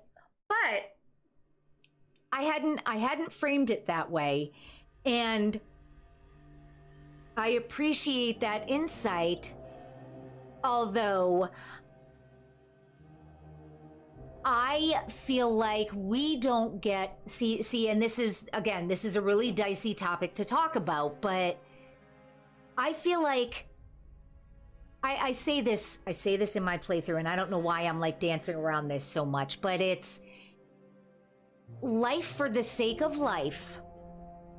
I feel like that is the luxury, that is a mindset that is reserved for people who have the luxury of never having been severely chemically depressed. And just being alive is not always the better option. If it's being alive and being destitute, miserable, hopeless every day of your life, that is not. I mean, I appreciate the presentation of simply choosing life for the sake of choosing life is not always the best answer. Sometimes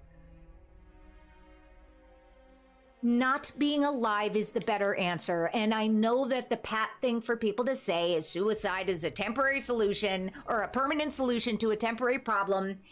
And I get very frustrated at that because there is some sanctimony involved in that mindset that does not take into account the daily, minute by minute reality of people who are suffering. And so I absolutely hear and see where you're coming from. I do think you are absolutely correct in just sort of this, I killed myself and I got everything I wanted, and the danger of that. I think that could have been executed in a much more appropriate, subtle, nuanced, and realistic way.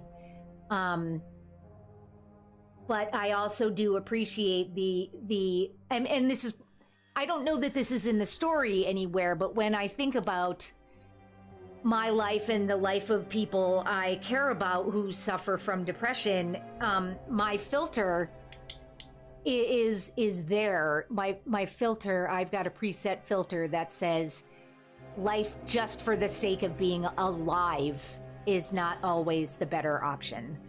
And that's what I want to say about that. Yeah, and I think that the goal of the advocacy there is to get people the help that they need. Like you know, like you said about people who are grappling with like severe depression and stuff, that Right. at least a faith, a hope that there is something that can help with that. And at least Right. here in the United States, there is a real urgent problem with access to, for mental health benefits, mental health aids, Yes. proper assessment, diagnosis, and treatment. Yeah. And it's the conversation that you hear from time to time. We don't tell people with diabetes, just get over it, just buck Yes. up, just like be healthier, Yep. just go out for a night on the town, you'll get over it. Yes. And yet Go that for is a how, walk. right. So like Sorry. treating mental health issues seriously and as something that can be treated like diabetes with proper, potentially proper medication, like you might with a broken leg, with rehabilitation, not physical rehabilitation, but Right. mental and emotional rehabilitation, that Right. these options exist for people. And it's, if there's a lesson for Dawkins, like the character of Dawkins, you would think that it would be he never was able to reconcile his grief. He was never able to reach closure, and that gnawed away at him, and it ate away at him. But the way that it's presented in the game is it's introduced so late, and Right. maybe you're meant to like put together little things that you saw, like Dawkins handing Jody the music box. I went back and I rewatched the scene with his family afterwards, because I was wondering, Dawkins had Jody commune with the music box during the separation chapter, and that was where Jody got the flash of a young girl and asked Dawkins, "Who is that?" We talked about that earlier. Yep. I was wondering, did Dawkins use that music box as the core of his machine to locate his wife and daughter? Was that Mm. was Dawkins not just doing an experiment with Jody, but was Dawkins trying to identify objects from his family's life that had sufficient spiritual resonance that he could use use those objects to find them in the infraworld and draw them into this cage? Mm. And when I Very went back and looked, interesting. I didn't see anything of that in the scene. I looked for that music box. If it's there, I didn't see it. But I Yep. thought that maybe if I was looking, because I thought it would have been cool, like a nice bit of continuity, that that specific object was there because Yep. Jody had been able to use it to see a vision of his daughter, and it's not, as far as I can tell. Yeah. Yeah. So, yeah, that resolves the Dawkins story. And Ryan shows back up because he and Jody had gotten separated, and he's like, "What's all this then?" And Jody's Right. like, he found what he was looking for. That's her summation of what happened. Right. It's And why also was it necessary for her to call out to Ryan? She didn't see him, and then suddenly he's like, "Here I am." Like, what was? We didn't need the moment where she's looking for him if we're not gonna make that important. But anyway, go on. at a dramatically convenient moment, Ryan Right. does show back up, and then I think that's where they trade belts. And then Jody is pushing her way in towards the Black Sun, and I will say, I thought it was pretty neat when Jody was pushing in towards the Black Sun, and you got to see in a reasonably Yes. seamless way, Jody across the ages, like all Yes. of the different Jodys that we've seen across the course of the game, that was cool and well done. Yep. Agreed. 100% agreed. I will share one thought that, leans a little bit into the epilogue, but it would have been, I think, better done if you saw random Jodys at different ages as her understanding of the sequence of her own life became muddled, because instead you get Jody just aging backwards in a Right. very linear fashion. Right. If it had been CIA adult Jody, followed by homeless Jody, followed by little girl Jody, followed by teenage Jody, followed Right. by Navajo Jody, it would have made more sense for where we get to in the epilogue, which we'll talk about, Yeah. the big reveal about why it's told out of sequence. But it's a minor point. It's one of those things that I think would have been, it would have been more narratively cohesive to just have random Jodys, but I still like the opportunity to see all of the Jodys again. Yep. Absolutely agreed. And then as she reaches the core of it, you are suddenly presented with this silence. After all the sound and chaos and fury of the Black Sun, she's just in a hallway, which is very striking. I can't tell you how hard it was not to make this the header image for the Right? video. Oh my God, ditto. Yeah, and so you've got the blue on one side and the black on the other side with no indication of what it means.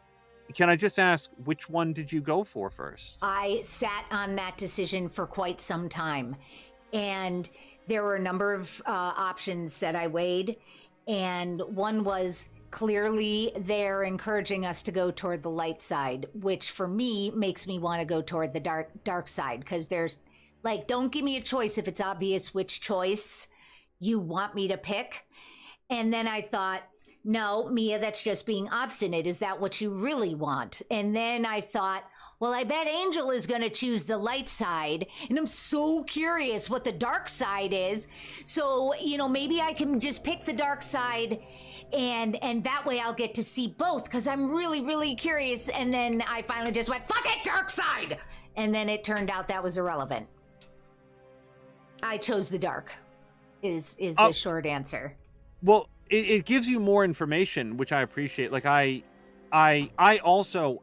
immediately had the same reaction that you did, which is I'm making a choice and I don't know what it is. Right. And that's fine, because I don't think that Jody knows what it is either. Right. But we can't straddle this line. We have to go one side or the other.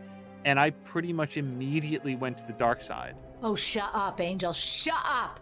Yeah, I don't even know why. I don't know. I don't for all of the conversations that we've had, that I typically can give you here's what flashed through my mind. Yeah. I just immediately went for the dark side. Oh, that's amazing. That's amazing. Okay. And then Go. No. I was just going to say, for whatever reason, it's escaping me what exactly the dialogue is at that point. So when you go to the dark side, she says something about life and feelings and being with people, falling in love. I'm trying to remember what she says, and it sort of shows Ryan sort of curled up in a ball, not really a fetal position because it's not on his side, but it's just sort of these are all the things that there's so much that I haven't experienced yet that there's still time for. Yeah. It's something like that. And then when you get to check out the light side, it's all of the people that I've ever loved, and here they are, and it's Nora, her mother, Paul, and grandmother, who she knew for 36 hours. Right. Right. And maybe if things go differently for you, and the light side has Stan and Tuesday and her mother, her adoptive mother, and other people that you've met, or Cole. Maybe was Cole there for you? Yes. Cole was. He was there. Okay. Yeah, because for me it was her biological mom that I think that Jody would have a lot to talk about with. Like I really do see the appeal there. It was so touching when she met with her mom and like I said, put her hand up to her cheek. But Yeah. like and no shade on Paul or grandmother, but like for all I know, Paul's like some rabid political activist who like hates everything I care for. Like I really Right, don't right, know the right, guy right, that right. well, right? He's Yeah. just like he seemed like very pleasant guy who was very kind and a hard worker but am I ready to spend eternity Oh with my him? God. And ultimately it came to again, I really don't want this to sound flippant, but it honestly is what flashed through my head when I was making this decision was like they'll be there tomorrow, right? Like I'm gonna wind up on that side of the hall eventually. Yeah. We all do. So that reunion, it can wait a little bit more because when Jody looked to the dark side, she expressed a desire for things that she's only got the one go around. As far as I know, reincarnation isn't in the cards for her. So she's got this one chance to do all of those things that she sounded wistful about. Let's do that first because this light side is going to be there later on. That makes sense. What was going on for me was the things, and this is where I talked about the differences in our playthroughs, and especially the homeless chapter, where the tone of your playthrough was so very different, and how when I'm recollecting the life that I've been shown of Jody's, it's just been loneliness, despair. It was just struggle. Everything was struggle. We never really saw her happy. And there was also Ryan sitting there. And like, I wanted to make it clear that I did not make my choice because Ryan's a douchebag, but Ryan was not a compelling reason to stay. Not for... Yeah, he as a character and as a relationship was not a compelling reason to stay. And then I'm presented on the other side with my mother and with Cole, and what she said was all of my loved ones, you know, the people I've loved. And I sat on it for a minute and I was like, I have the choice here between a life of struggle as I've played it, or just being happy, and I chose Beyond. I love it. I love it I so much know. because I wound up going back to the real world, back to like life. Yep. It's I can't wait to watch it. Yeah. What you chose. Ditto. I love the fact that we chose opposites there. I know. And but I have to say though, I was astonished. The percentage of people, I think it was like 17% of people chose Beyond, and I did, you know, I got real loud there. Hopefully the mic cut me out, but I did one of those what? But and I think I got a little snarky. I was like, I think I said it's probably about that whole sanctity of life notion, and I discussed, you know, as I just shared with you, my feelings around that. Yeah. But yeah, I was in the vast minority. So I'm really excited to see how it plays out for you. Yeah. And there was one additional scene that I don't remember where it fell in this sequence, Yeah. but you get to meet Aiden. Right. Which it came, oh boy. It came so close to being perfect. Right. Like Yes. so yeah, gosh, I think this might happen just before she arrives in the hallway. I don't remember, but she's in this like verdant green field with Yeah. like this one tree in it, and it looks warm and happy and quiet and idyllic. And then there's this person in front of her rather, and like it I don't remember the dialogue at this scene, but they're shooting it either from very far away or they're just showing it like they're just focusing on Jody, and it like this person in front of her. Sorry, I'm thinking about Aiden. It's Yep. No, understood. it's I love the fact that they don't show Aiden. And Right. in fact, I wanted them to show less of him because even without like going back and looking at the VOD, you do sort of like see the character model. Yep. And it's like I as that scene played out and I became aware that I don't think they're going to show him clearly, like we're not going to get a close up on his face or something like that. Yeah. I immediately fell in love with that. I love that Jodie gets, because we've never seen Aiden. Right. Jodie perceives Aiden as a black blur that's tied to her with a cord, but we never see that over the course of the game. At all points, Jodie's experience is still a little bit removed from what the player gets, and it felt so appropriate to have that carry on through the end, and I would have cut even more around it so that you don't even see like adult male would have been Right. about what you could have pulled out, and nothing more. Right, because I had opinions. Excuse me. I had opinions about his appearance, and not negative or positive. I just felt something about his appearance. And I thought, well, that doesn't seem to match. And not having been presented that, even as much as we saw, would have been better, I think, because I would not have had the experience of saying, that doesn't match with what I've been seeing or imagining or whatever.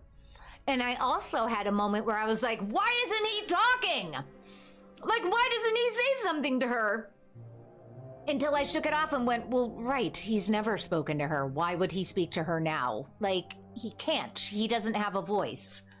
And that's something about the Aiden experience, which, again, Beyond Two Souls comes so close to doing some interesting things in a horror space. Yeah. And part of that is here, where as part of this same sequence, you do get clarity on what Aiden is. And Aiden is Jodie's twin brother who died during childbirth, apparently when the umbilical cord got wrapped around his neck, if I heard it correctly. Yes. And so another big difference between our playthroughs is that you're playing with subtitles and I am not. So sometimes there are things that aren't as clear to me as they would be with the subtitles, and Right. I'm generally comfortable with that. I like it. I'm okay with some ambiguity as long as I feel like it's intended.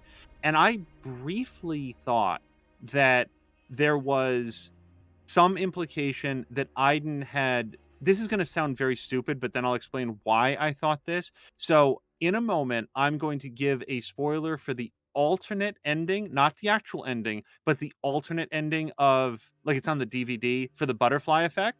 Yeah. So if you want to be concerned about that, maybe just tune out for a few moments. But in the alternate ending of the butterfly effect, the way that issues are resolved is that Ashton Kutcher is able to like travel back in time in his own body, sort of quantum leap style, and he strangles himself with his own umbilical cord so that he is never born. And that resolves all of the problems that have been caused with his time travel. And when they there was something about the way that it was said.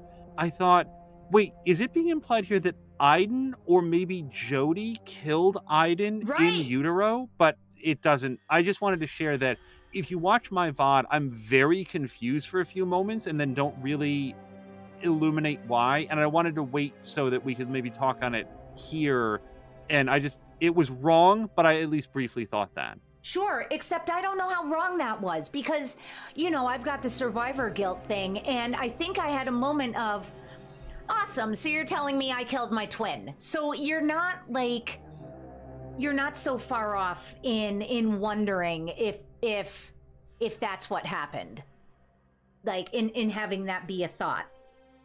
I was gonna ask, does the subtitles, do they illuminate that at all? Because I think the line was, it sounded to me like they said something about like he's wrapped the umbilical cord around his neck or something. It's the way that it's phrased, but you had Right. subtitles. What did you see? Well, and that's the thing. I'm trying to remember exactly, but I know that the wording was weird because I thought it said he, I think it was, we're just going to have to watch it. But I thought it was he He strangled him with the umbilical cord. Right. Something. Yeah. Okay. Yeah. That's it. It was something like that. And like Right.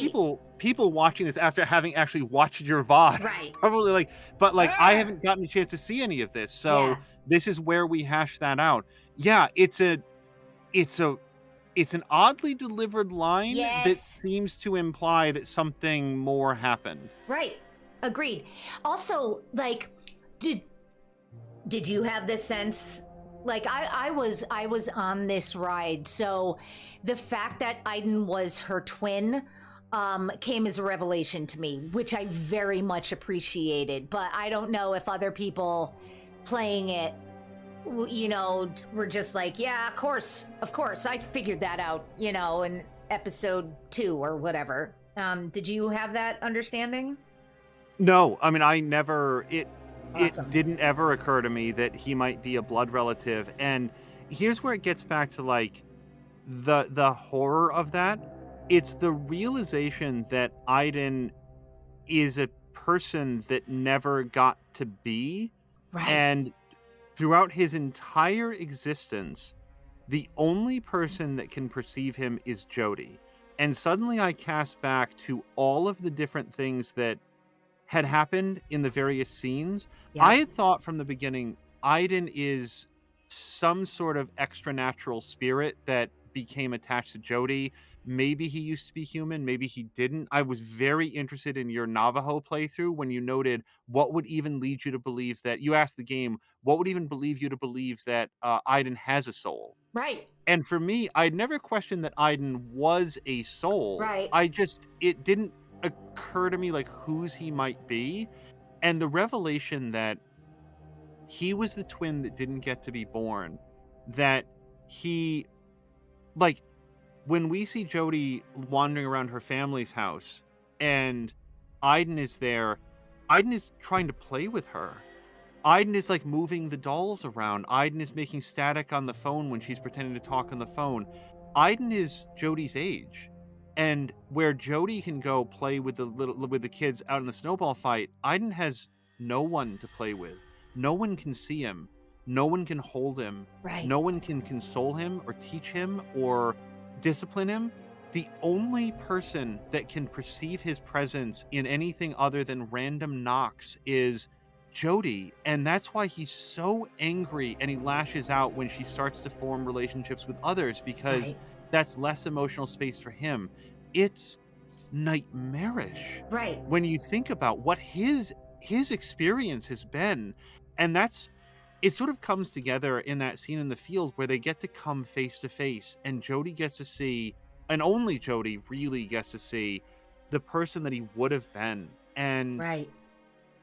there's so much implied there. And I don't know how many other, maybe I'm reading too much into it, but I thought it was really interesting, and it put into perspective what he does during the dinner. uh oh oh uh just real quick, you did not take the shower during the dinner. Right. Iden writes in the steam on the mirror, you don't need him, you have me. Oh, wow. And so little things like that, it put into perspective. Like, you know how you reach the end of The Sixth Sense and your mind casts back at all the things that you've Yeah. seen, and you Yep. start like matching up what you've learned with what you saw and what you thought you knew? Yep. There's that happened to me upon learning who Iden was. And as I said in my closing of the game, I don't hate Beyond Two Souls as much as a lot of people did, Oh, because of things like this, right. where there's a promise in this game, in this story. It is not fulfilled, and there's a lot to dislike about it, but it teeters on the edge of some really interesting ideas. And I think that the revelation of who Iden wasn't just like, oh, he was her twin, Right. and that's all it No, was. it was holy shit, he's her twin. Yeah, Yeah. and that this is it. I've already said like what his existence has been like. Like Jody had a family.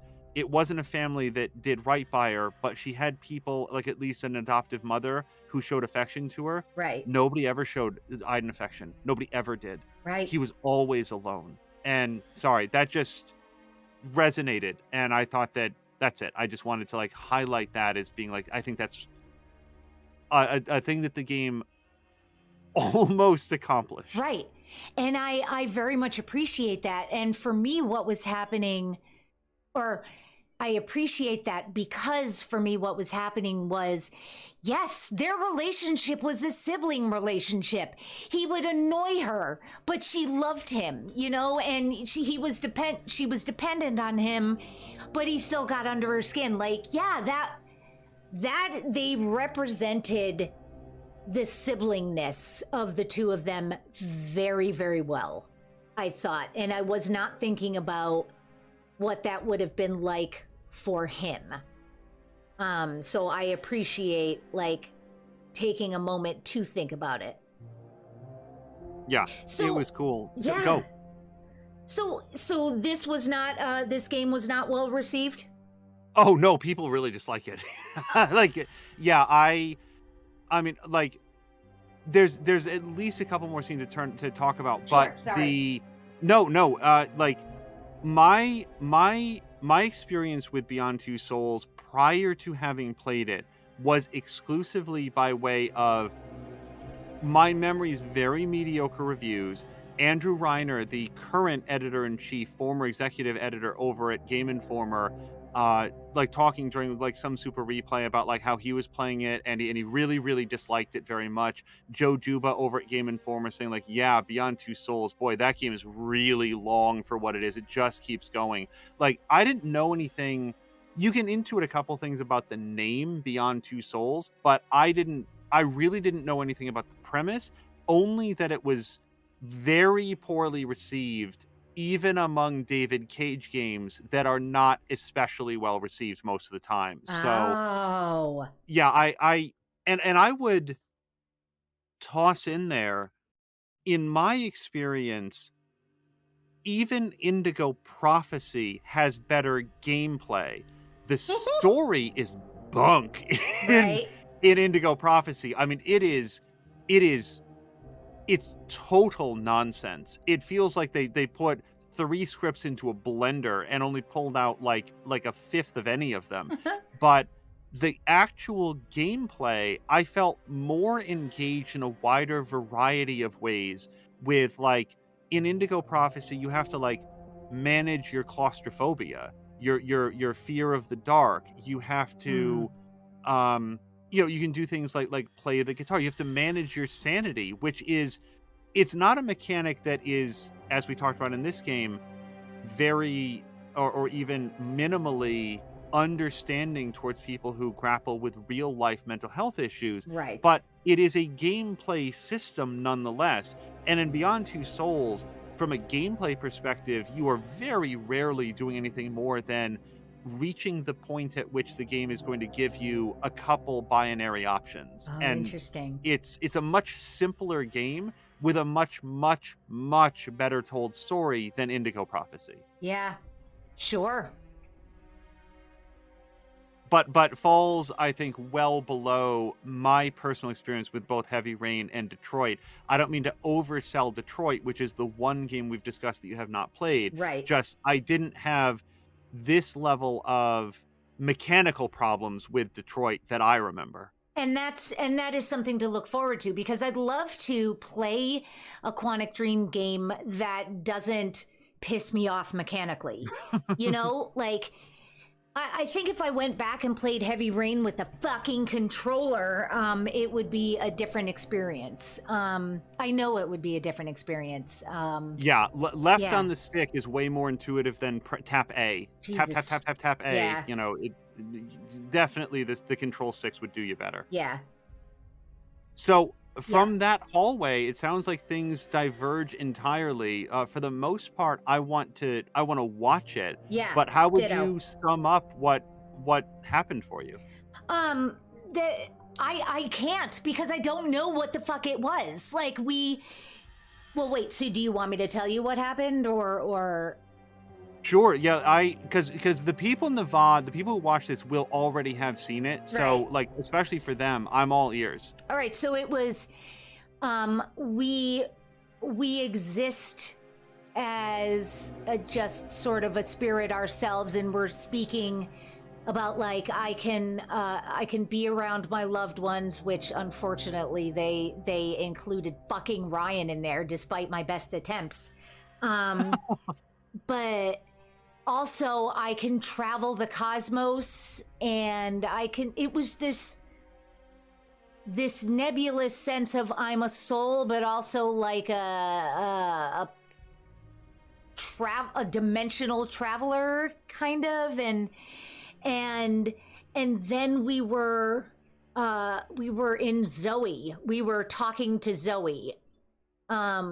Tuesday's child. We moved like we progress through scenes, and then we come upon a scene of 4 people who did not look happy, all sitting almost slack-jawed staring at a TV, and you realize soon enough, like, oh my god, this is a homeless family. And is this like, are they supposed to be happy here? Like, are we supposed to be showing them as being in a better place now? Because again, facial expressions are not matching that messaging, if so. And additionally, if you want to show people who are thriving, you don't have them all sitting stupidly watching television. You know, you have them having dinner. You have them, you know, engaging in conversation with each other, or sitting outside enjoying a picnic or something.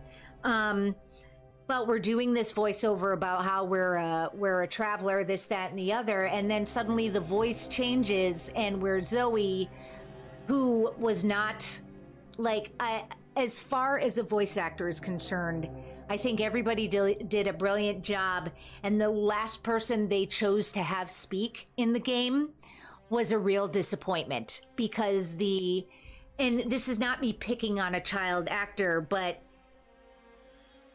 her delivery was far inferior to the rest of the entire cast. And she's talking about, oh, I've got this entity, and she tells me things, and she's telling me to be, see, again, it's kind of nebulous, but telling, you know, I'm alone, but I'm not alone, and she protects me and talks to me, and she's preparing me for the future when it's going to become time to act or something. It suddenly became a sci-fi game at the end. I am really doing a piss poor job of summing this up, I think, but it at least is reflective of me sitting there going, what? Like, no, I think that's really good. I'm very much looking forward to seeing it. I'm so glad that you chose the other side of the hall. I know, me too. I'm glad we chose differently. So what happened for you? So in my game, I went back to life. The condenser is shut down, and the black sun dissipates. And so let me ask you one quick question. So were you given any indication in your playthrough as to why Beyond Two Souls is presented out of chronological order? I was not given any indication of that, no, but I recognized, I spoke about the impact that the reveal scenes had, because it was delivered out of order. If it was delivered in sequence, then we'd know A to B to C, and okay. But I appreciated having the moment with Salim when I went, that's why she left the FBI or CIA, and I wouldn't have had that moment if it were just delivered chronologically. But you got information? At least some in-universe like rationale for it. So Jody goes back to life. The condenser, like the closes the black sun. All the spirits and entities disappear, and it turns out that environment that had just been a swirling miasma of spiritual energy is just like a big white room. It's just like a regular. It looks a little bit to me like the bottom of one of those giant astrometric dishes that they monitor like cosmic radiation through and stuff. Okay. It's just sort of like a big empty white room with nothing in it, and Ryan is there, and yeah, so Ryan nothing is fine. in it. Sorry, go ahead. Sorry. And I feel like I might forget some interaction that Jody has with, like, the CIA on the way out. All I, mostly what I remember is we then cut to a period of time later where Jody is living by herself in a cabin.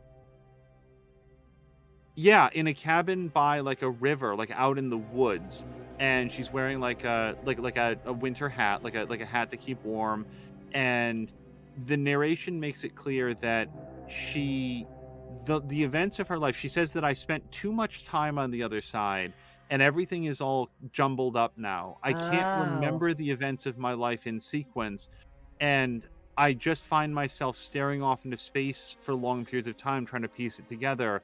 So I'm going to start writing it down. And it oh, seems like what we have experienced as the story of Beyond Two Souls are Jodie's haphazard recollections of different points in her life that she's written down so that she can then arrange the pages into an order that makes sense. that's And interesting. it is. It it gives some in-universe reason for why we've encountered these events the way that we have, and it's sort of Jodie, it seems like, working through various ideas in her life as opposed to sequences and ages, just like coming to grips with having a passenger like Aiden and what that meant for her adult life, followed by an expansion on her family life. So it sort of moves. It feels like in retrospect, the game moves through chapters of Jodie's emotions, or Sure. yeah, Yeah. and then once the story is complete and she can sort of like sequence her life again, she thinks about, maybe I've spent, boy, I'm trying to remember how like what order this goes in, because Jody is faced with a choice, and it's like, who do I want to, you know what, this might have been before you get to the cabin. I'm so sorry that now I'm giving the sequence out of order. But Jody was, yeah, you know what? I think this might have happened. I'm so sorry. When Jody was leaving the CIA, I think that the choice was there about, who do you want to go with? Who do you want to go to now? Oh, and Aiden was gone. Oh boy, I'm really massacring this telling. Aiden's gone. For the first time in her life, Jody doesn't have a passenger. There is no one there. Closing the Black Sun has, Aiden has gone on to the afterlife and is not with her anymore. So that's when she's faced with, what do you do now? And the options, as I remember, were Ryan, which yeah, right. Followed by Jay, who it took me a second to remember is the elder son of Paul. Oh, I love Followed that that was by a choice. I'm so sorry. Go on. uh Zoe, which, honest to God, I did not remember. I Yep. recognized the picture, but I was like, wait, was Zoe Tuesday's real name? Because Tuesday does share her real name, but I couldn't remember what it was, and I didn't Right. remember that that was the name of the baby. So Yep. I guess, like, as an alive person, you can go to Zoe, but again, that, much like spending the afterlife with Paul, Tuesday was somebody who meant a great deal to Jody for a very short amount of Right. time. And although it would be interesting to reconnect with her, given those choices, one thing that I felt was very important for Jody was to be alone for a while. Right. She's never been alone, and Right. she doesn't know how to be with herself. And I think that might have been when it went to the cabin, and she's like ordering her life. And after that, I think then the story is done. And maybe that was when she says, I'm gonna like go off and like reconnect with people. No, okay, gosh, I'm so, like, again, guys, you might have watched the VOD 5 minutes ago, Yep. or at this point 4 hours ago, based on our conversation. But I played this more than a week ago. I think it's maybe after the story is written, she makes the decision, and I chose alone. Like Jody. I don't think it's like Jody needs to like continue to learn to just be with herself on her own, and also meet new people. I feel like going backwards into the pages of her story now is not going to be helpful. And what Yep. she wants to do is forge something new. And this went to a vignette, a little like time lapse of Jody wandering the countryside, wandering the country, and talking about in narration how she everywhere she goes she finds entities everywhere she goes, and it shows like all of these like bloody people standing nearby, presumably next to the places where they died. I feel like it's implied that Jody goes around trying to like either stop entities or help souls find their way to where they need to be. This is very much implied, but it shows her in a variety of different environments. And then oh, and then she, like, goes back to her hotel room, and Aiden has rejoined her. I think it's like Aiden appears in, like, a television, like, writes something in a television screen or something, but Aiden returns to her after a certain period of, like, being on her own. So, there's a reunion there, and then it cuts to the future where Jody is wearing like post-apocalyptic Yeah. wasteland garb and steps up over a rise, and it just shows like something very black sunish over this cityscape and just swirling spirits all over the place. And it's implied that of course the experiments would have continued, and you know there's a global containment breach cut to black. Okay, see, that is so interesting because that shed some light on my ending, which clearly they were expecting absolutely nobody to choose. But at the end, there is a silhouette of Zoe standing there with what I assumed was Jody standing next to her, looking out over a city, and talking about, you know, the future is coming, or something to that effect. It felt very Terminator-y. So that must have been what the implication was, and all I thought was, like, are we... all this is a build up to a sequel. Like, I don't even know what we're talking about. I don't know how this is related to the current story at all, but I guess... I don't know. But it didn't make sense to me that Jody would be the person standing next to her because Jody was a spirit now. So, yeah. Oh, I can't... You've got to watch mine, and I've got to watch yours, and then we'll spend another 5 hours talking just about that. Yeah, only having heard it described, I Yeah. would guess that maybe Jody is physically present because of the breach, so now ghosts can be physical, like physically present Wow. again. But that's just me hearing your description of it. Right. My stellar description, my eloquent and very detailed, refined description. Well, I'm like Jody here. I'm trying to remember exactly in what sequence. Like the people that watch the VOD, they're like, it's like I Oh, can't like, believe that seriously, he you guys. told it so poorly. I know. And I have less of an excuse because I played this like yesterday, and it's just a jumbled mess. I remember Jay, though. You say Jay, I knew exactly. And then Yeah, yeah. there's a J ending that you will not see on mine because I was like, J seemed okay, but also kind of a bully in ways. So Yeah, and I actually, as it was going through the credit sequence, there was a scene that it looked like it was out, you know, it looked like the environment was the Navajo environment, and I was like, ooh, does she go back? So I must have been seeing a blip of her having taken the family up on the invitation, you know, to come back and stay with them for a while if they wanted. But so, and if you have more to share about that, let me know. But I was just curious, if you went through any of the bonus materials, because I went through all of mine. I glanced at a little bit of the concept art, Right. and then I saw that there was a trailer in there Right. for the PC release of Beyond Two Souls, and Okay. that was it. Did you happen to see, what is it called? I'm just going to click on my screen now. I think it was Advanced Experiments. Did you see that? I accidentally triggered it while we were talking, then immediately closed it out so it wouldn't make any sound. Okay. But I haven't looked at that one yet. No. Okay, all right. So then I won't tell you about it. It's gameplay. Not very long segment at all, but I'd love to know if you actually engage with it, what you think. All right, I'll check that out. I don't think it'll be in the sequence because Right? No, no.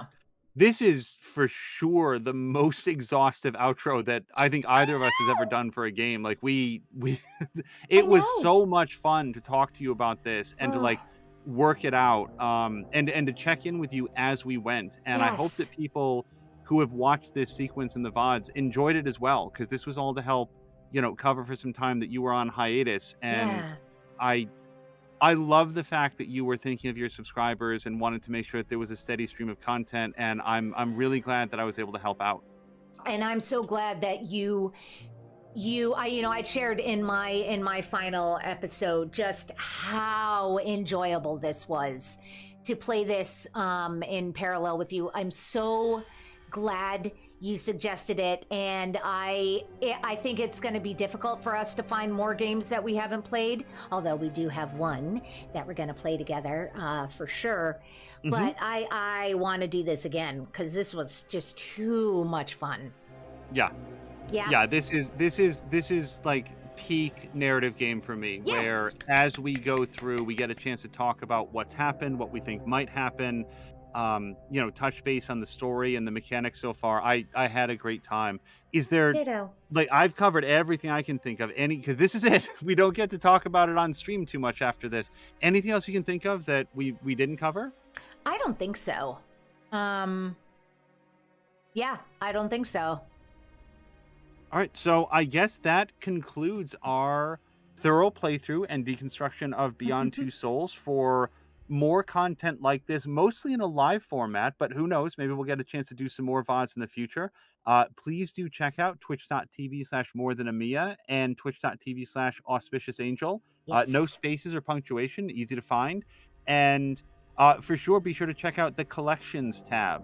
Depending on when you watch this, it can be a little bit difficult to uncover, but usually if you go to videos and then change the filter to collections, you'll find not only all of our Beyond Two Souls playthroughs, but many other like full playthroughs that we've done on each of our channels, and we try to keep that available for you guys. Yupper.